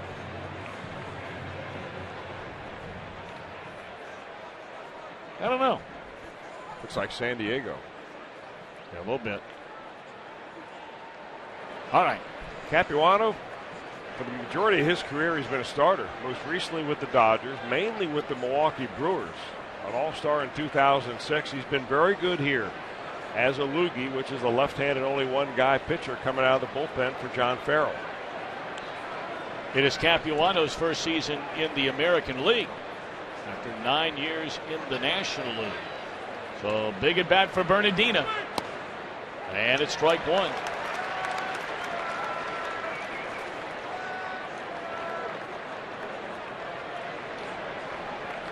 Two-2 game. The Reds have the bases loaded with nobody out. And even with the bases loaded, Boston has 3 infielders between the first and second base bags.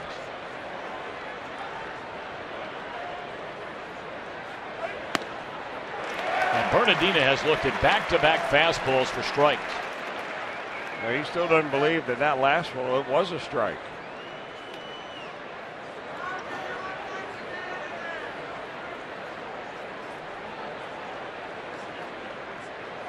And now they're going to move the shortstop back to his regular spot, Herrera, on the 2-strike pitch. They're going to shift the shift.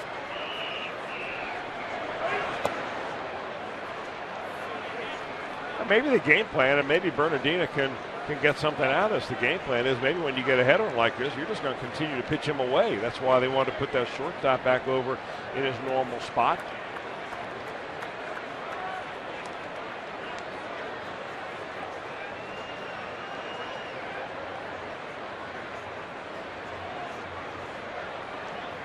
Capuano to pause, and the 1-2 off the outside corner. This is a big pitch right here. Capuano clearly does not want to run it to 3-2. Often called the action pitch of the at-bat right here. Bases loaded, 2-2 count.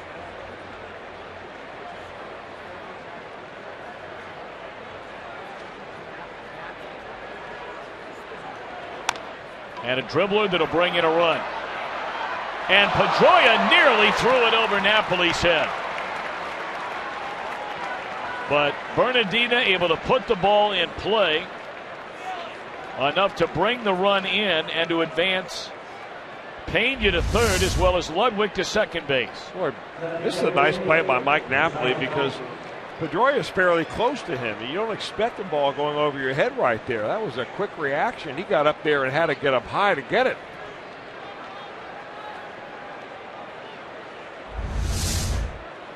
John Farrell again. Looks like it's going to be a one-batter appearance for Chris Capuano. You know, this is where sometimes, Chris, you know, the science of baseball you wonder about a little bit, and maybe playing by the proverbial book. Heisey's numbers are far, far better in his career against right-handers than they are against left-handers. But they're making the change. So that might be good news for Chris Heisey and the Reds.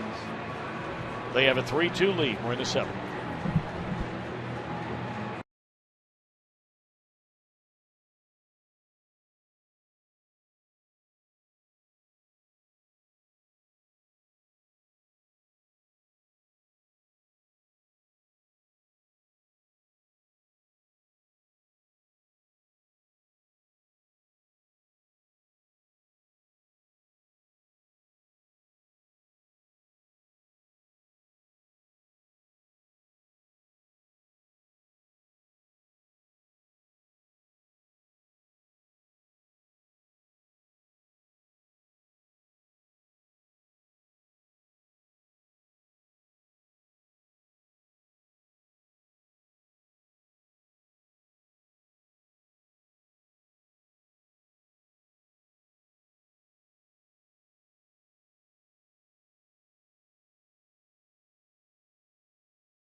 When these Boston Red Sox come to Cincinnati. Tickets are on sale right now for these must-see games, August 12th and 13th. Call 513-381-REDS. Visit select Kroger locations or log on to reds.com/tickets. Burke Badenhop.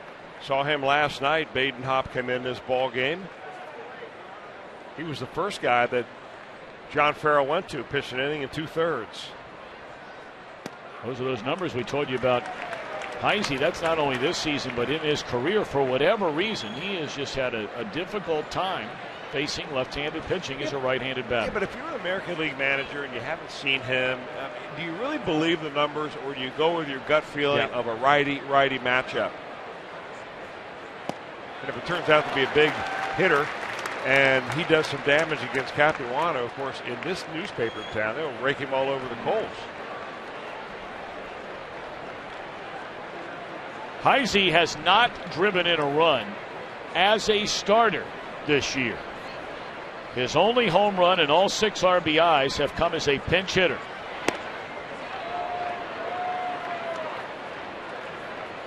He had a double off the Green Monsters, scored on the Schumacher home run in the 3rd. And bounced into a fielder's choice to the third baseman Middlebrooks in the fifth. Infield in. Chased a pitch away from him and fouls it off. Still a ball and 2 strikes on Chris Heisey. Second and third, 1 out. Trying to add to a 1-run lead. No action in the Reds bullpen.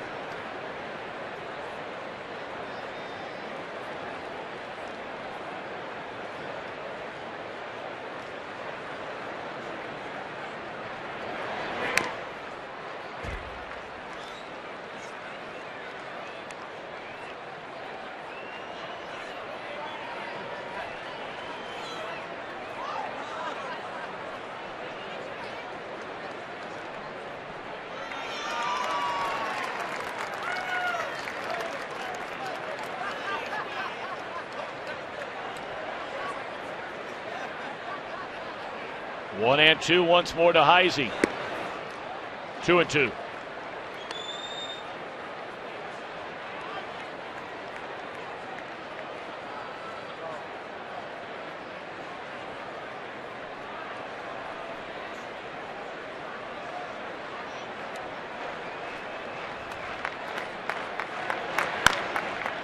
And a tapper down to third. That'll be the 10th Reds base runner to be thrown out at the plate this year. 2 away in the inning.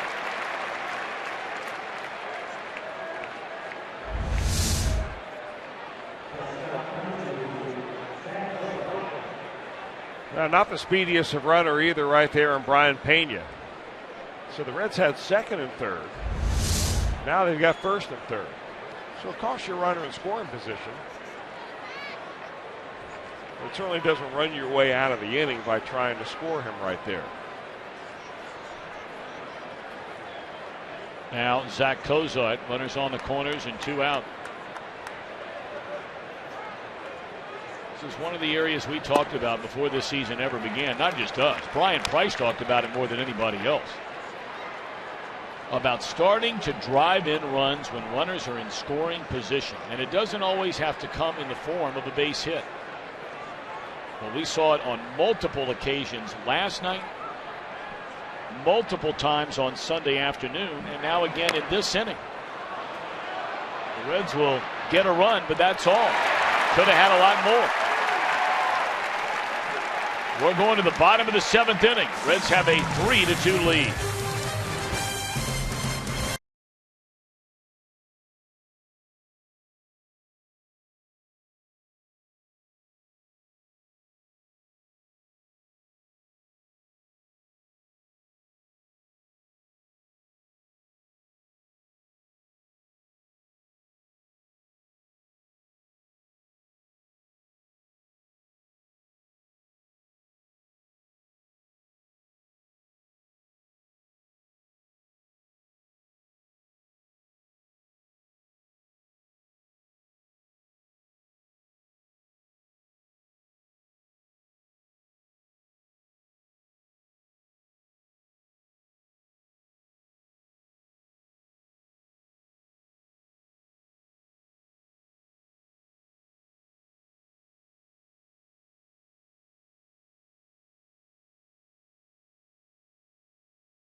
Early and be one of the first 20,000 fans to receive a Homer Bailey no-hitter dual bobblehead presented by Unilever. Don't miss your chance to take home your very own Homer Bailey bobblehead.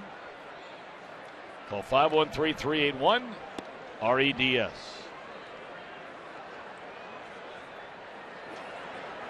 So Mike Leake pitching with a lead for the second time. Had a 2-0 lead. Boston got 2 in the bottom of the 6th inning against him.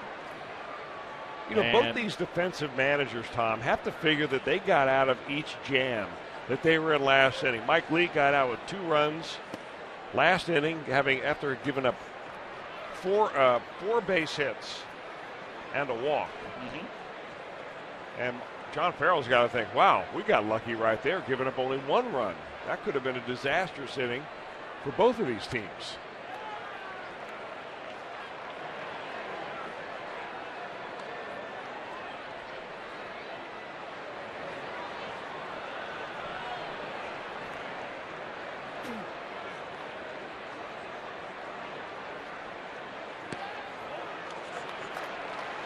And that's not the way you want to get the inning started, with a walk to the number 8 hitter. Yeah, a guy that really hasn't done anything at all in this 2-game series. Middlebrooks not only has not done anything, he hasn't really looked that good. Struck out a couple of times last night, played pepper with the guys on the left side of the infield. And now Herrera, who got it all going last inning with that line drive back up over the head of Mike Leake.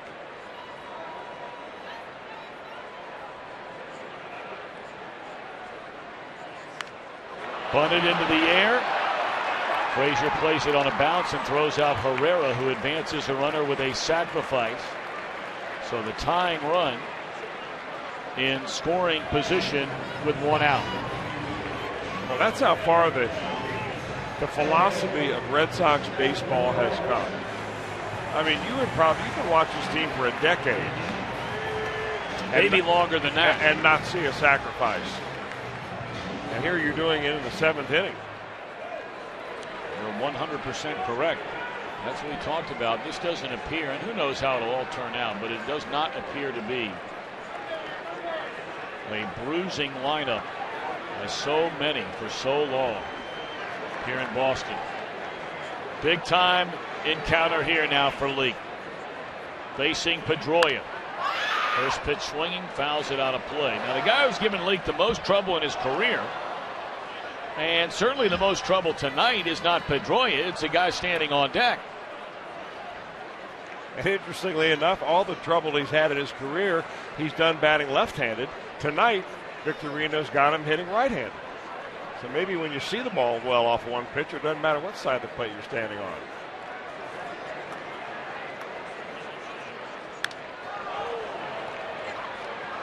Back out of play, man. This guy takes a hack. He sure does. Man. I mean, he really doesn't believe he's 5'7". He looks in the mirror and some 6'6" guys looking back at him. I mean, what an attitude.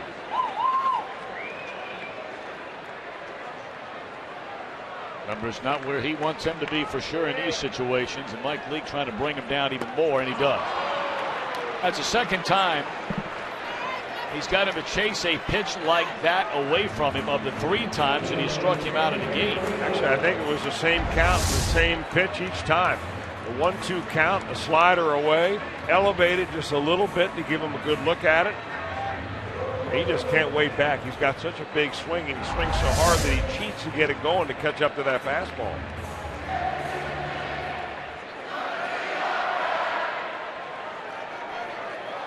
Got a little intensity going. First time in over a year Pedroia has struck out 3 times in a game. All right, now Victorino, and it's in there, strike 1. He singled to left in the first inning, bounced to short in the 3rd, and then started the series of 3 consecutive hits, which helped produce the 2 Boston runs in the 6th inning when he singled into left field again and later scored.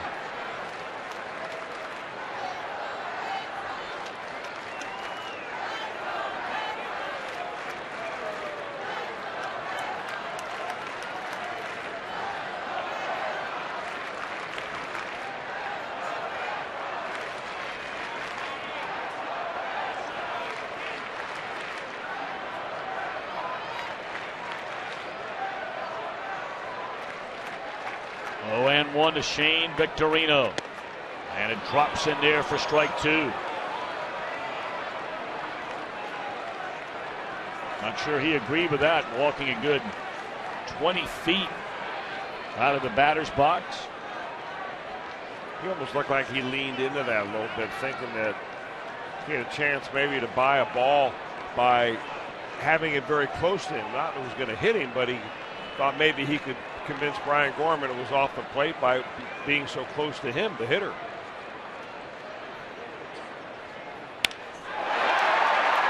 In the air, left center field, and caught out there by Heisey. What a play. Heisey runs down the liner to left center field. And the Reds will go to the 8th after this play, in front by a run.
Summary. Schumacher, the 2-run home run to right to give the Reds a 2-0 lead. That came in the 3rd inning. Ortiz and Napoli back-to-back run-scoring hits in the Boston 6th inning to tie the game at 2. And then with the bases loaded and nobody out, Bernardino, a little roller to second base and brought in the go-ahead run. And that's where we stand as the Reds come to bat against now the 4th Boston pitcher. We got to look at Mr. Breslow here last night. He was a winning pitcher in the game.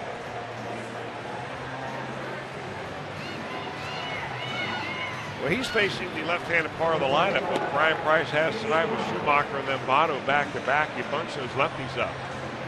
And that's why they will bring in this situation left-hander just to get those 2 guys. And we may indeed see a pitching change if he's able to retire Schumacher and then Votto. And then they had a right-hander up in the bullpen down there. Maybe Tazawa. We'll see. Well, Barlow faced Heisey, Votto, Phillips, Frazier last night in the 12th inning. He struck out 2 of the 4, and the only hit he allowed was Brandon Phillips. Been a good ball game.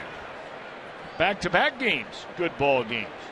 And we said before the game started last night how in so many ways these teams have been mirror images of one another to begin this season. They're not scoring a lot of runs. Neither team, as far as on any consistent level, not scoring a lot of runs. Both teams have received great starting pitching. In fact, Boston is tied with the Oakland Athletics for the most quality starts among all teams in Major League Baseball. Neither team has hit with runners in scoring position at all to speak of. Yeah, on that point, Tom, the Reds are 18th in baseball, so a little worse than halfway down.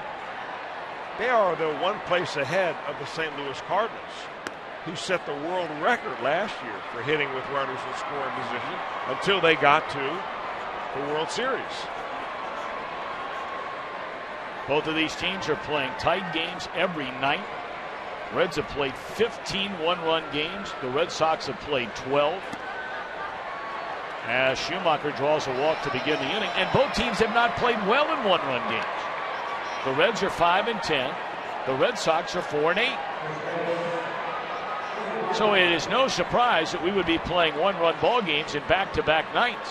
Low-scoring one-run ball games in back-to-back nights. Well, I guess you got to say the same thing about Craig Breslow that we said about Mike Leake. This is not the way you want to start the inning off, is walking the leadoff hitter.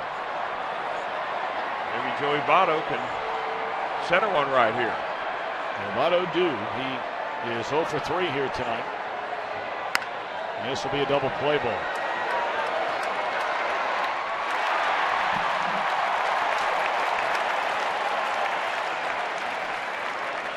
That's 2 at-bats where Votto, perhaps pressing.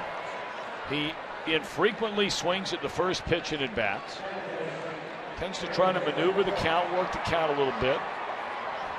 But twice tonight he has gone up there and first pitch swinging and not struck the ball hard.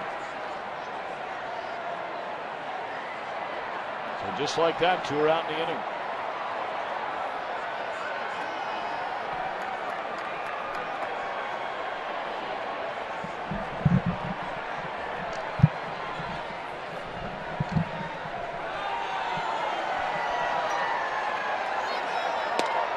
Strike 1 on Brandon.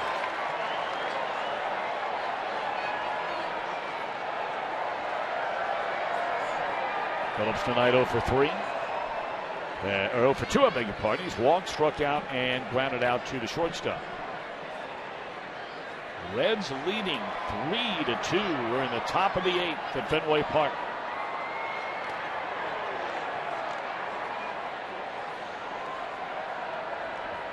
Well, wouldn't it be so much fun to come here and play in another World Series? I'm sure every team that comes here during interleague play says the same thing or thinks the same thing.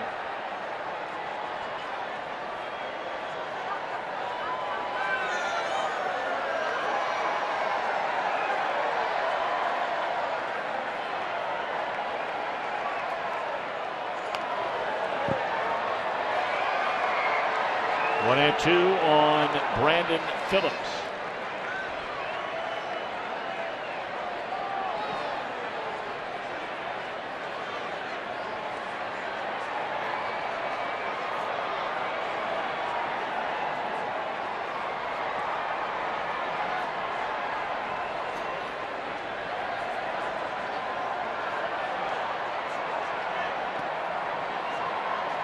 Two and 2.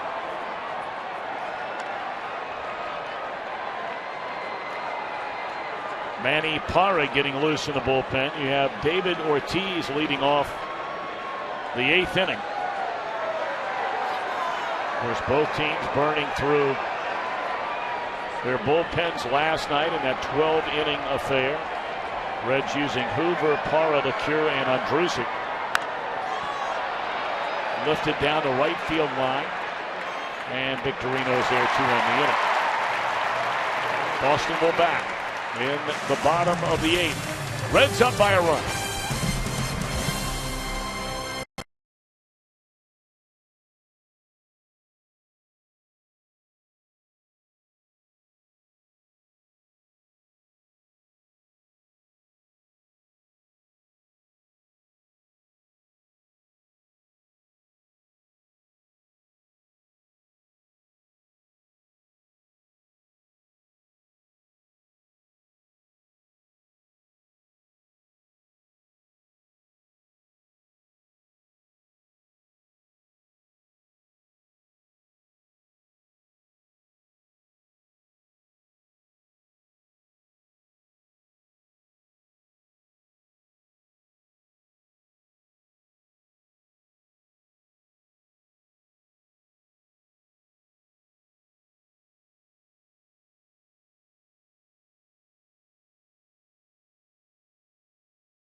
With a tying run in scoring position, Heisey runs down the liner on the warning track in left center field. Off the bat of Victorino. You know, in back-to-back games, we've seen a tremendous play from the Reds left fielder. Last night, Heisey was in right. Ludwig was in left. Ludwig's DHing tonight. Ludwig had the great grab last night. Nice going, guys. Another outstanding effort tonight by Mike Leake. 7 innings, 2 runs, allowed 8 hits, walked 2, 1 intentionally, and struck out 6, including Pedroia 3 times. So now Manny Parra to face David Ortiz.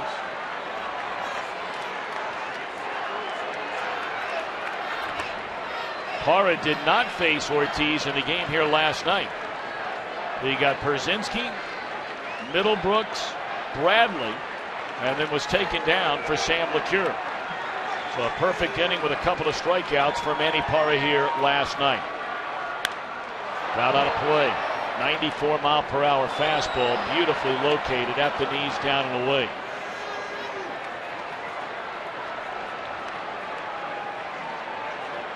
Well, he's had 2 pitches, perfect spots, both of them down and away. The first a slider, the last one a power fastball.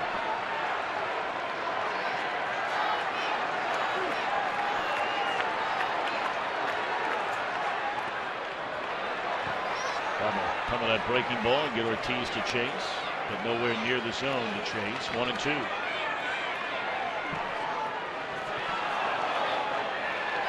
It's interesting. Very interesting.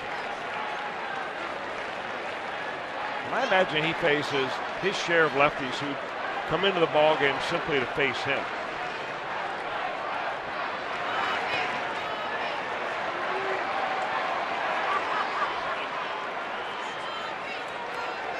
Those are back-to-back definitions of a waste pitch.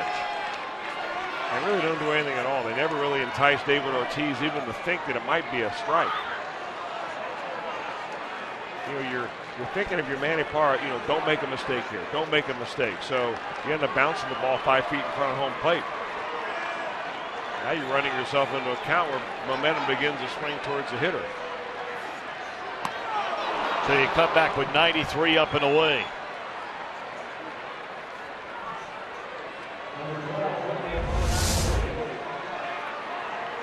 I mean, right by him.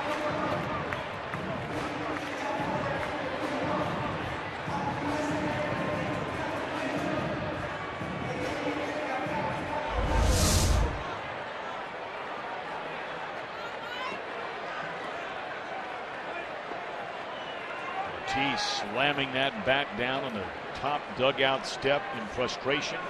And now Parra against Napoli.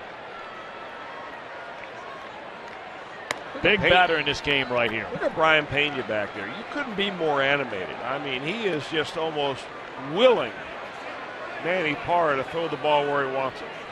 Pounding the dirt with his glove. What I'm talking about. Come on, right down here.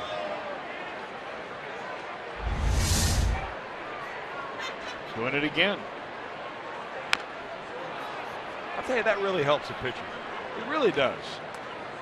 We have a tendency to lose focus from time to time, you know, even if it's just for an instant. But if you got your catcher there just on you, you know, lock everything else out except me. Tunnel vision me, and that's glove. Now, you don't want, if you're a starting pitcher, you can't expect that every pitch all game long. But when you're in a tight ball game like this late in the game, it's important.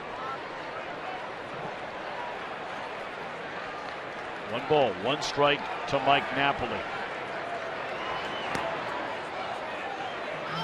Napoli, the team leader in home runs and in RBIs.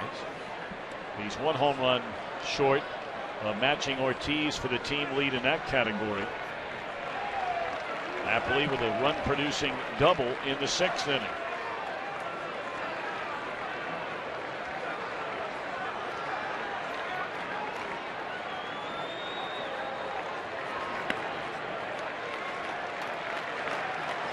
You have a left-handed batter in Sizemore and then another lefty in Pierzynski to follow Napoli.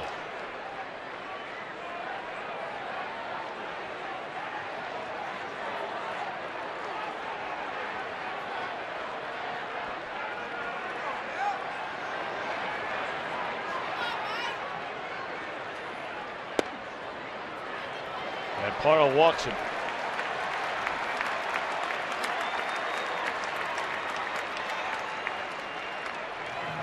Tying run aboard at first base with 1 out here in the 8th.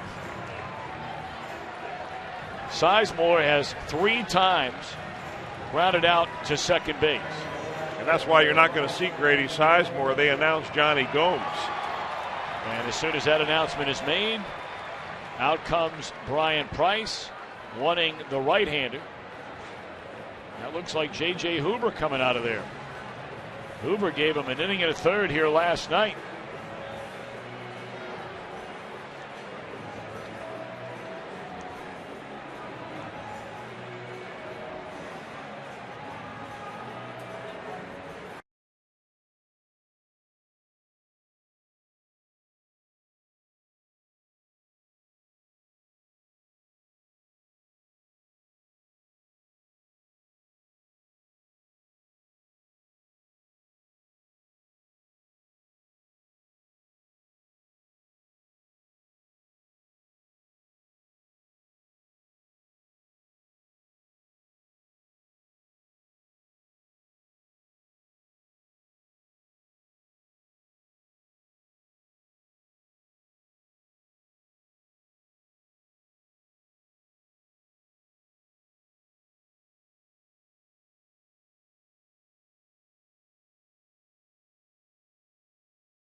It's brought to you by King's Honda and the King's Auto Mall. Expanded Reds highlights. You hear from the manager before anyone else.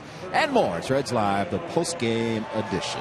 So let's see how J.J. Hoover will fare against the guy that Tom used to like to call Johnny. Love Johnny, but not loving him to get a base hit here. Well, Hoover in last night's ball game pitched an inning, gave up a hit, inning and a third, gave up a hit, and only threw 18 pitches. So he has had plenty of rest since he last pitched before that on April the 30th. And he was throwing the ball very well last night, but you know what you got with Johnny Gomes. Big free swinger, letting it rip, likes the ball down and out over the plate.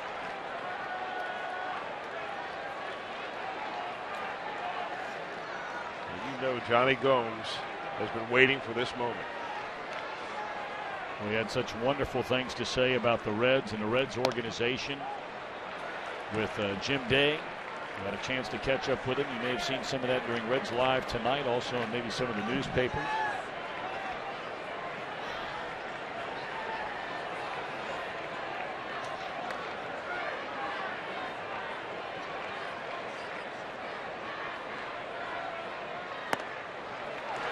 And Hoover comes in quickly and falls behind 2-0. Yeah, just overthrowing it a little bit.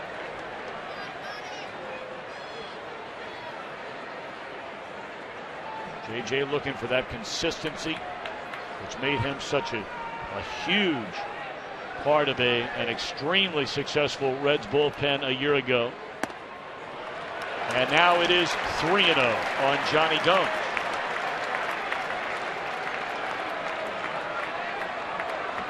And you saw a little frustration from Hoover after that last pitch. You can even see it in his body language after that visit there. They just rang the bullpen phone again.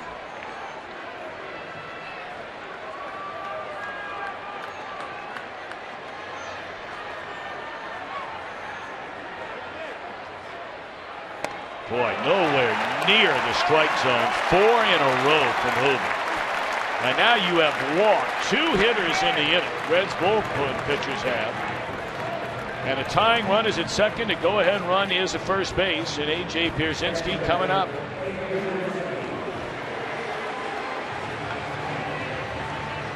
Well, Sean Marshall is up and throwing, but he just got up. And I don't think that there's any way that he would be close to being ready. Nick Cristiani also up.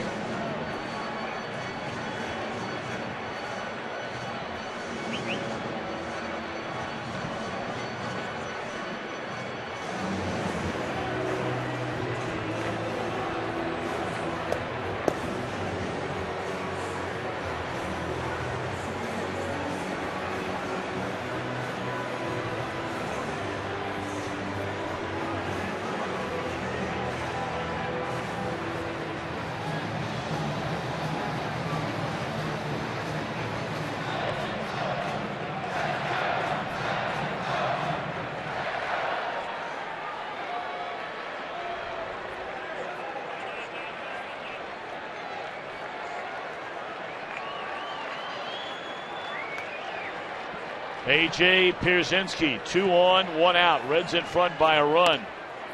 And Hoover delivers a strike.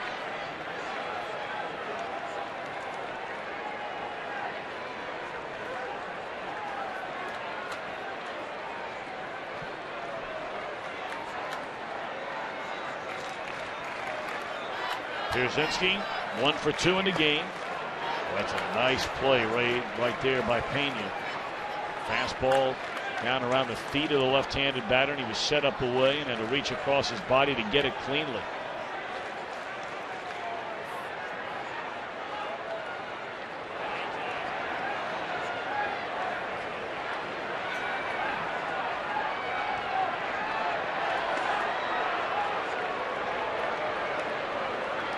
Mike Napoli is not going anywhere. He has 1 stolen base attempt and was thrown out. Trying to keep him close over there. Looped into right field. Fair ball. And a ground rule double. So the tying run scores. Gomes to third. And it's a 3-3 game.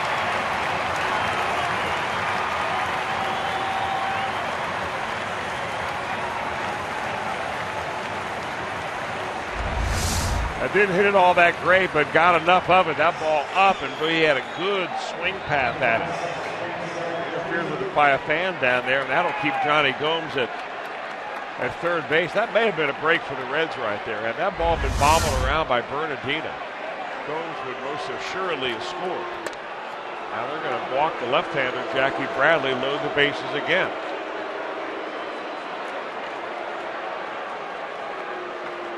Parra strikes out the biggest bat in the lineup to begin the inning. But then Parra walks Napoli. Ryan Price takes him out to bring in Hoover, who's faced now 3 batters. Walk, double, walk.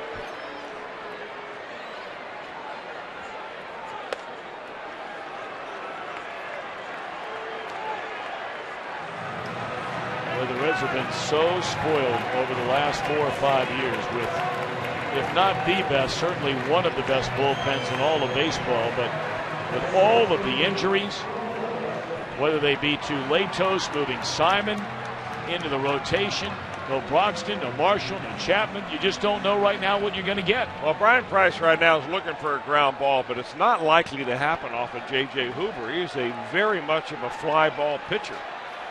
They have not rolled a double play ground ball behind him this year. He was in 69 games last year, and he served up 3 double play balls. So they're looking for a strikeout, probably at Middlebrooks. They take a strikeout, they'll take a pop-up, they'll take whatever they can get. Without that go-ahead run coming in to score, Red Sox have tied it here in the 8th. where he's just jumping at home plate, body way ahead of his arm, and that curveball just kind of floating up there. Got to get your foot down.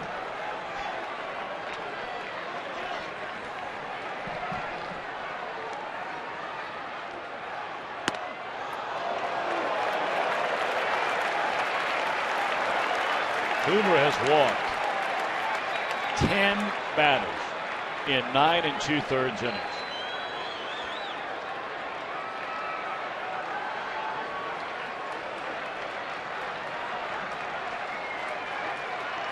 Two and one to Middlebrooks. Fastball fouled out of play, and that'll even the count at 2-2.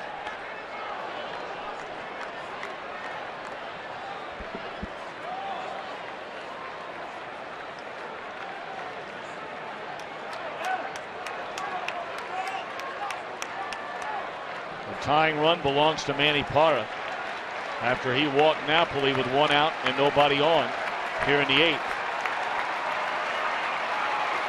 The go-ahead run standing at third belongs to Hoover.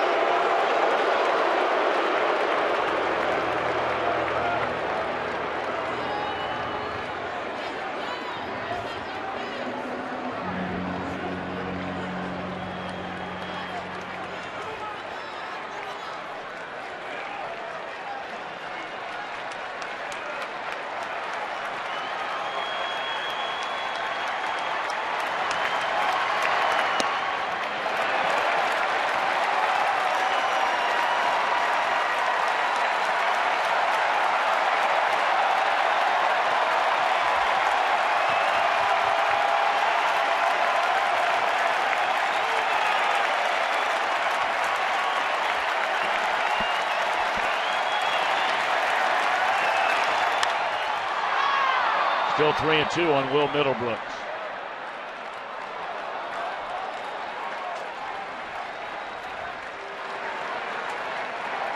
Now the guessing game really easy for Middlebrooks because the only attempt at a breaking ball by Hoover was way up and out of the zone.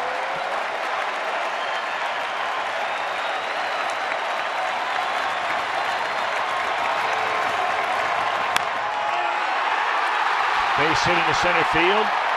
Will plate one. And Boston has jumped in front 4-3 with 2 here in the 8th inning.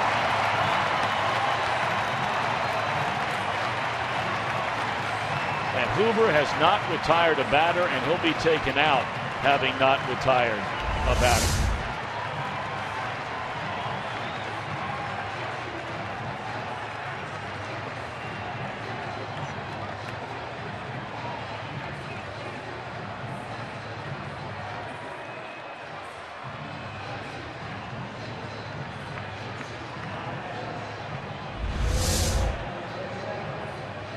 Looks like the Red Sox are going to send up a pinch hitter rather than Jonathan Herrera.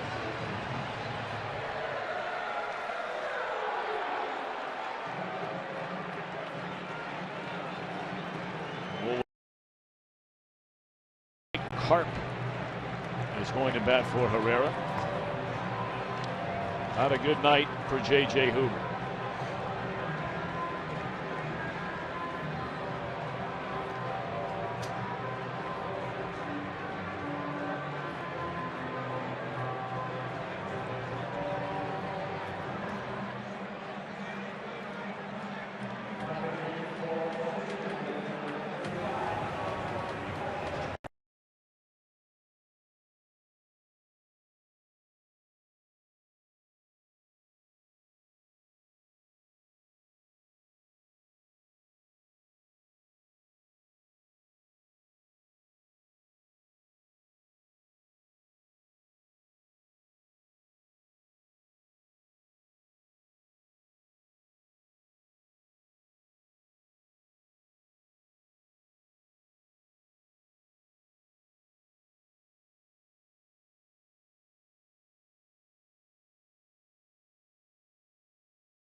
Sox have reached base against this Reds bullpen.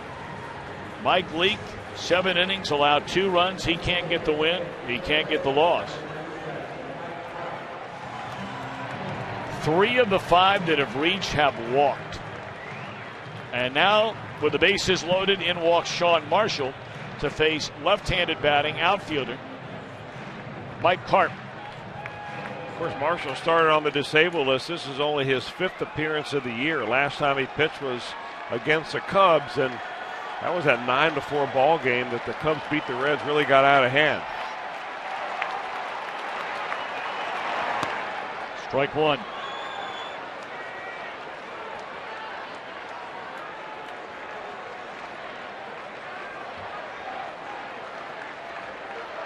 Carp in 86 games with Boston last year knocked in 43 runs.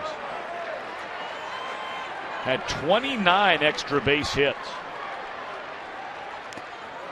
Behind 0-2. Boy, good breaking ball there by Marshall.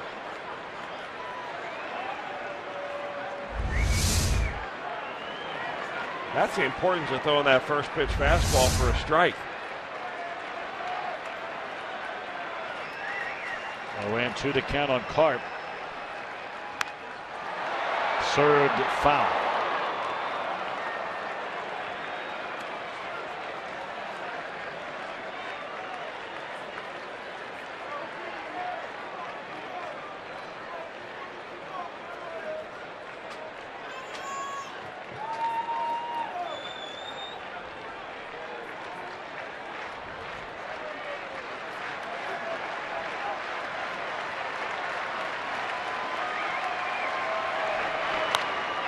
And a fastball in on his hands, fouled away.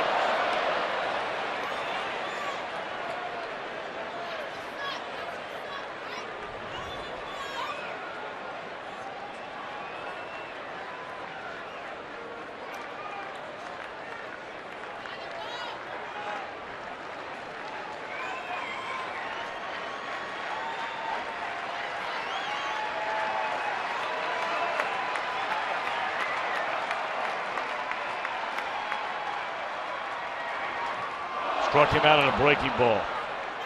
Well, that's good work right there by Marshall, coming in throwing strikes. 2 outs in the inning. Now Pedroia, you figure the Reds have a right-hander. I believe that is Cristiani out there.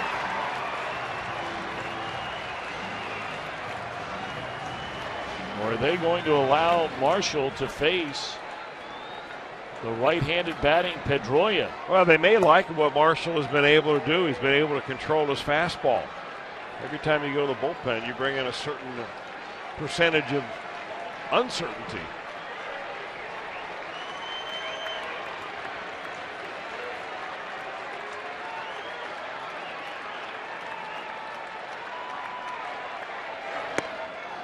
And a first pitch fastball, strike 1. Pedroia just happy to not see Mike Leake out there. Struck him out 3 times, had him chasing that slider all night long.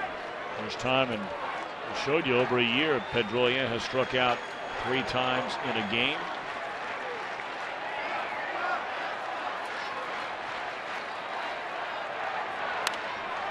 Nothing at 2.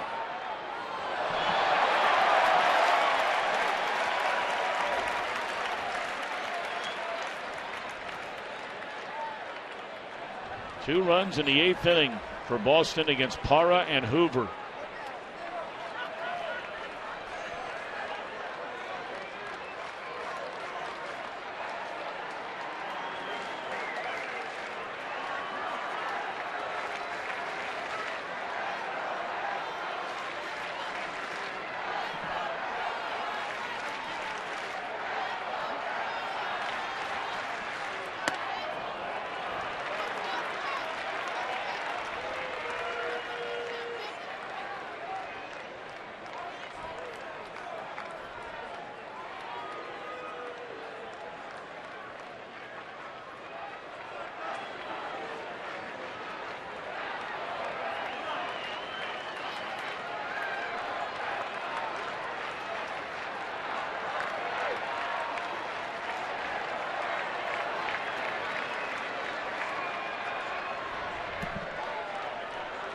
Pedroia taking timeout, now getting back into the box, and Marshall just now settling on the rubber.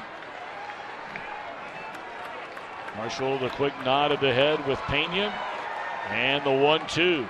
Got him swinging, so 4 strikeouts in the game for Pedroia. He's saying that he tipped that ball. It's only the second time in Pedroia's career he has struck out 4 times in a game. But the bullpen gives it up. Reds will bat in the 9th, trailing by a run.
Scores twice in the bottom of the 8th.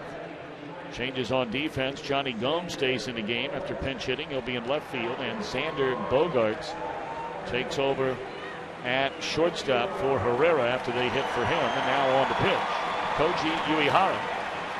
Since he was named the closer in the 3rd week of June last year.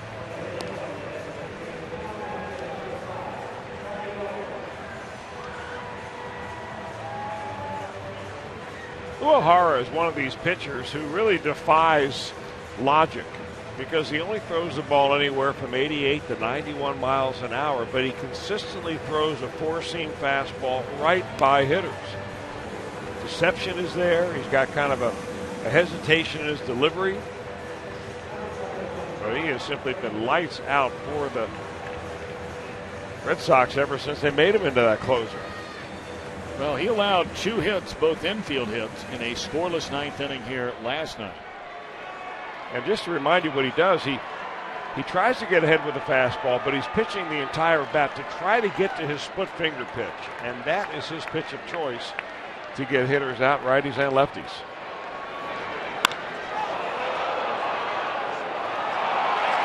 What a play made by that kid in the stands. And I mean, that had some hair on it now. I'm telling you, you're sitting there all game long with a glove on, just in case. Going down the steps. Man. Todd Frazier behind no balls and 2 strikes.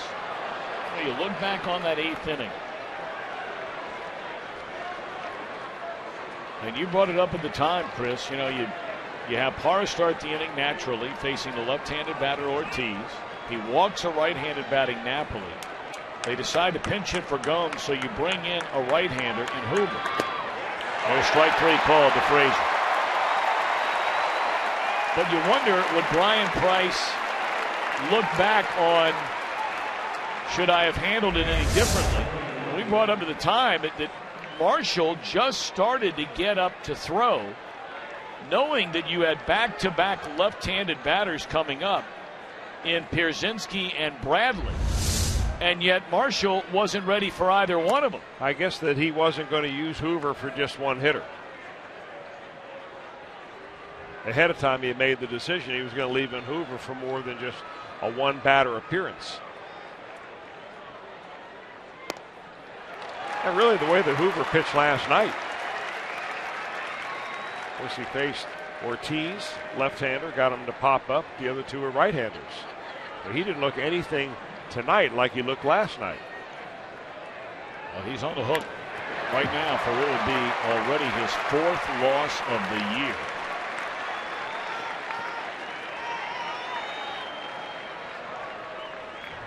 Pena 1 of 3, singled his last time up.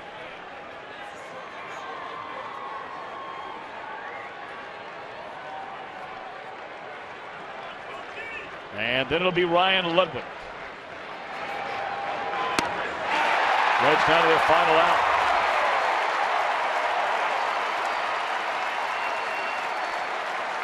Really hard, just coming in and blowing them away. Well, he just rears back and just fires it on up there. He's one of these guys with a radar gun. That last pitch is 89 miles an hour. The radar gun, you can throw that into the river. It means nothing with this guy.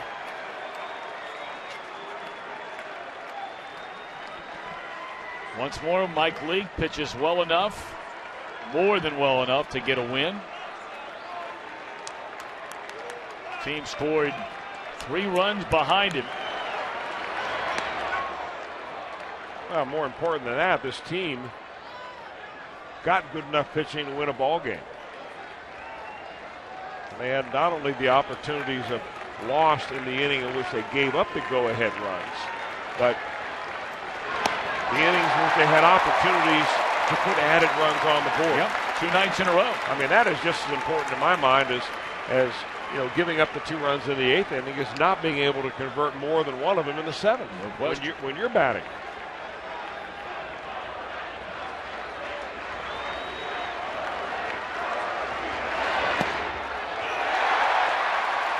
I mean, Brian Price has got to be figuring, is every game that I'm going to manage be a 1-run game? This will be the 16th 1-run game of the 33 the Reds have played this year.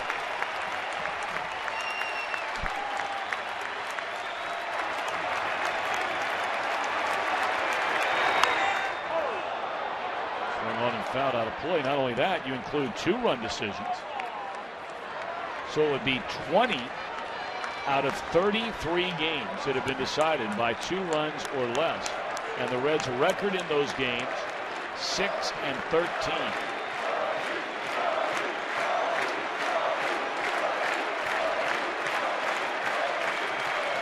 1-2 to Ludwig.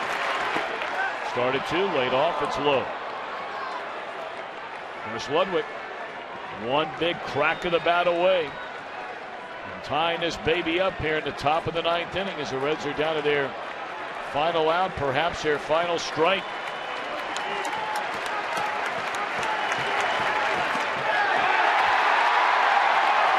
Uehara fans aside, and Boston back-to-back nights. Takes a 4-3 decision. The Reds will leave Boston still having not won a game here at Fenway Park since Game 7 of the 1975 World Series. They are 0 for 5 since then.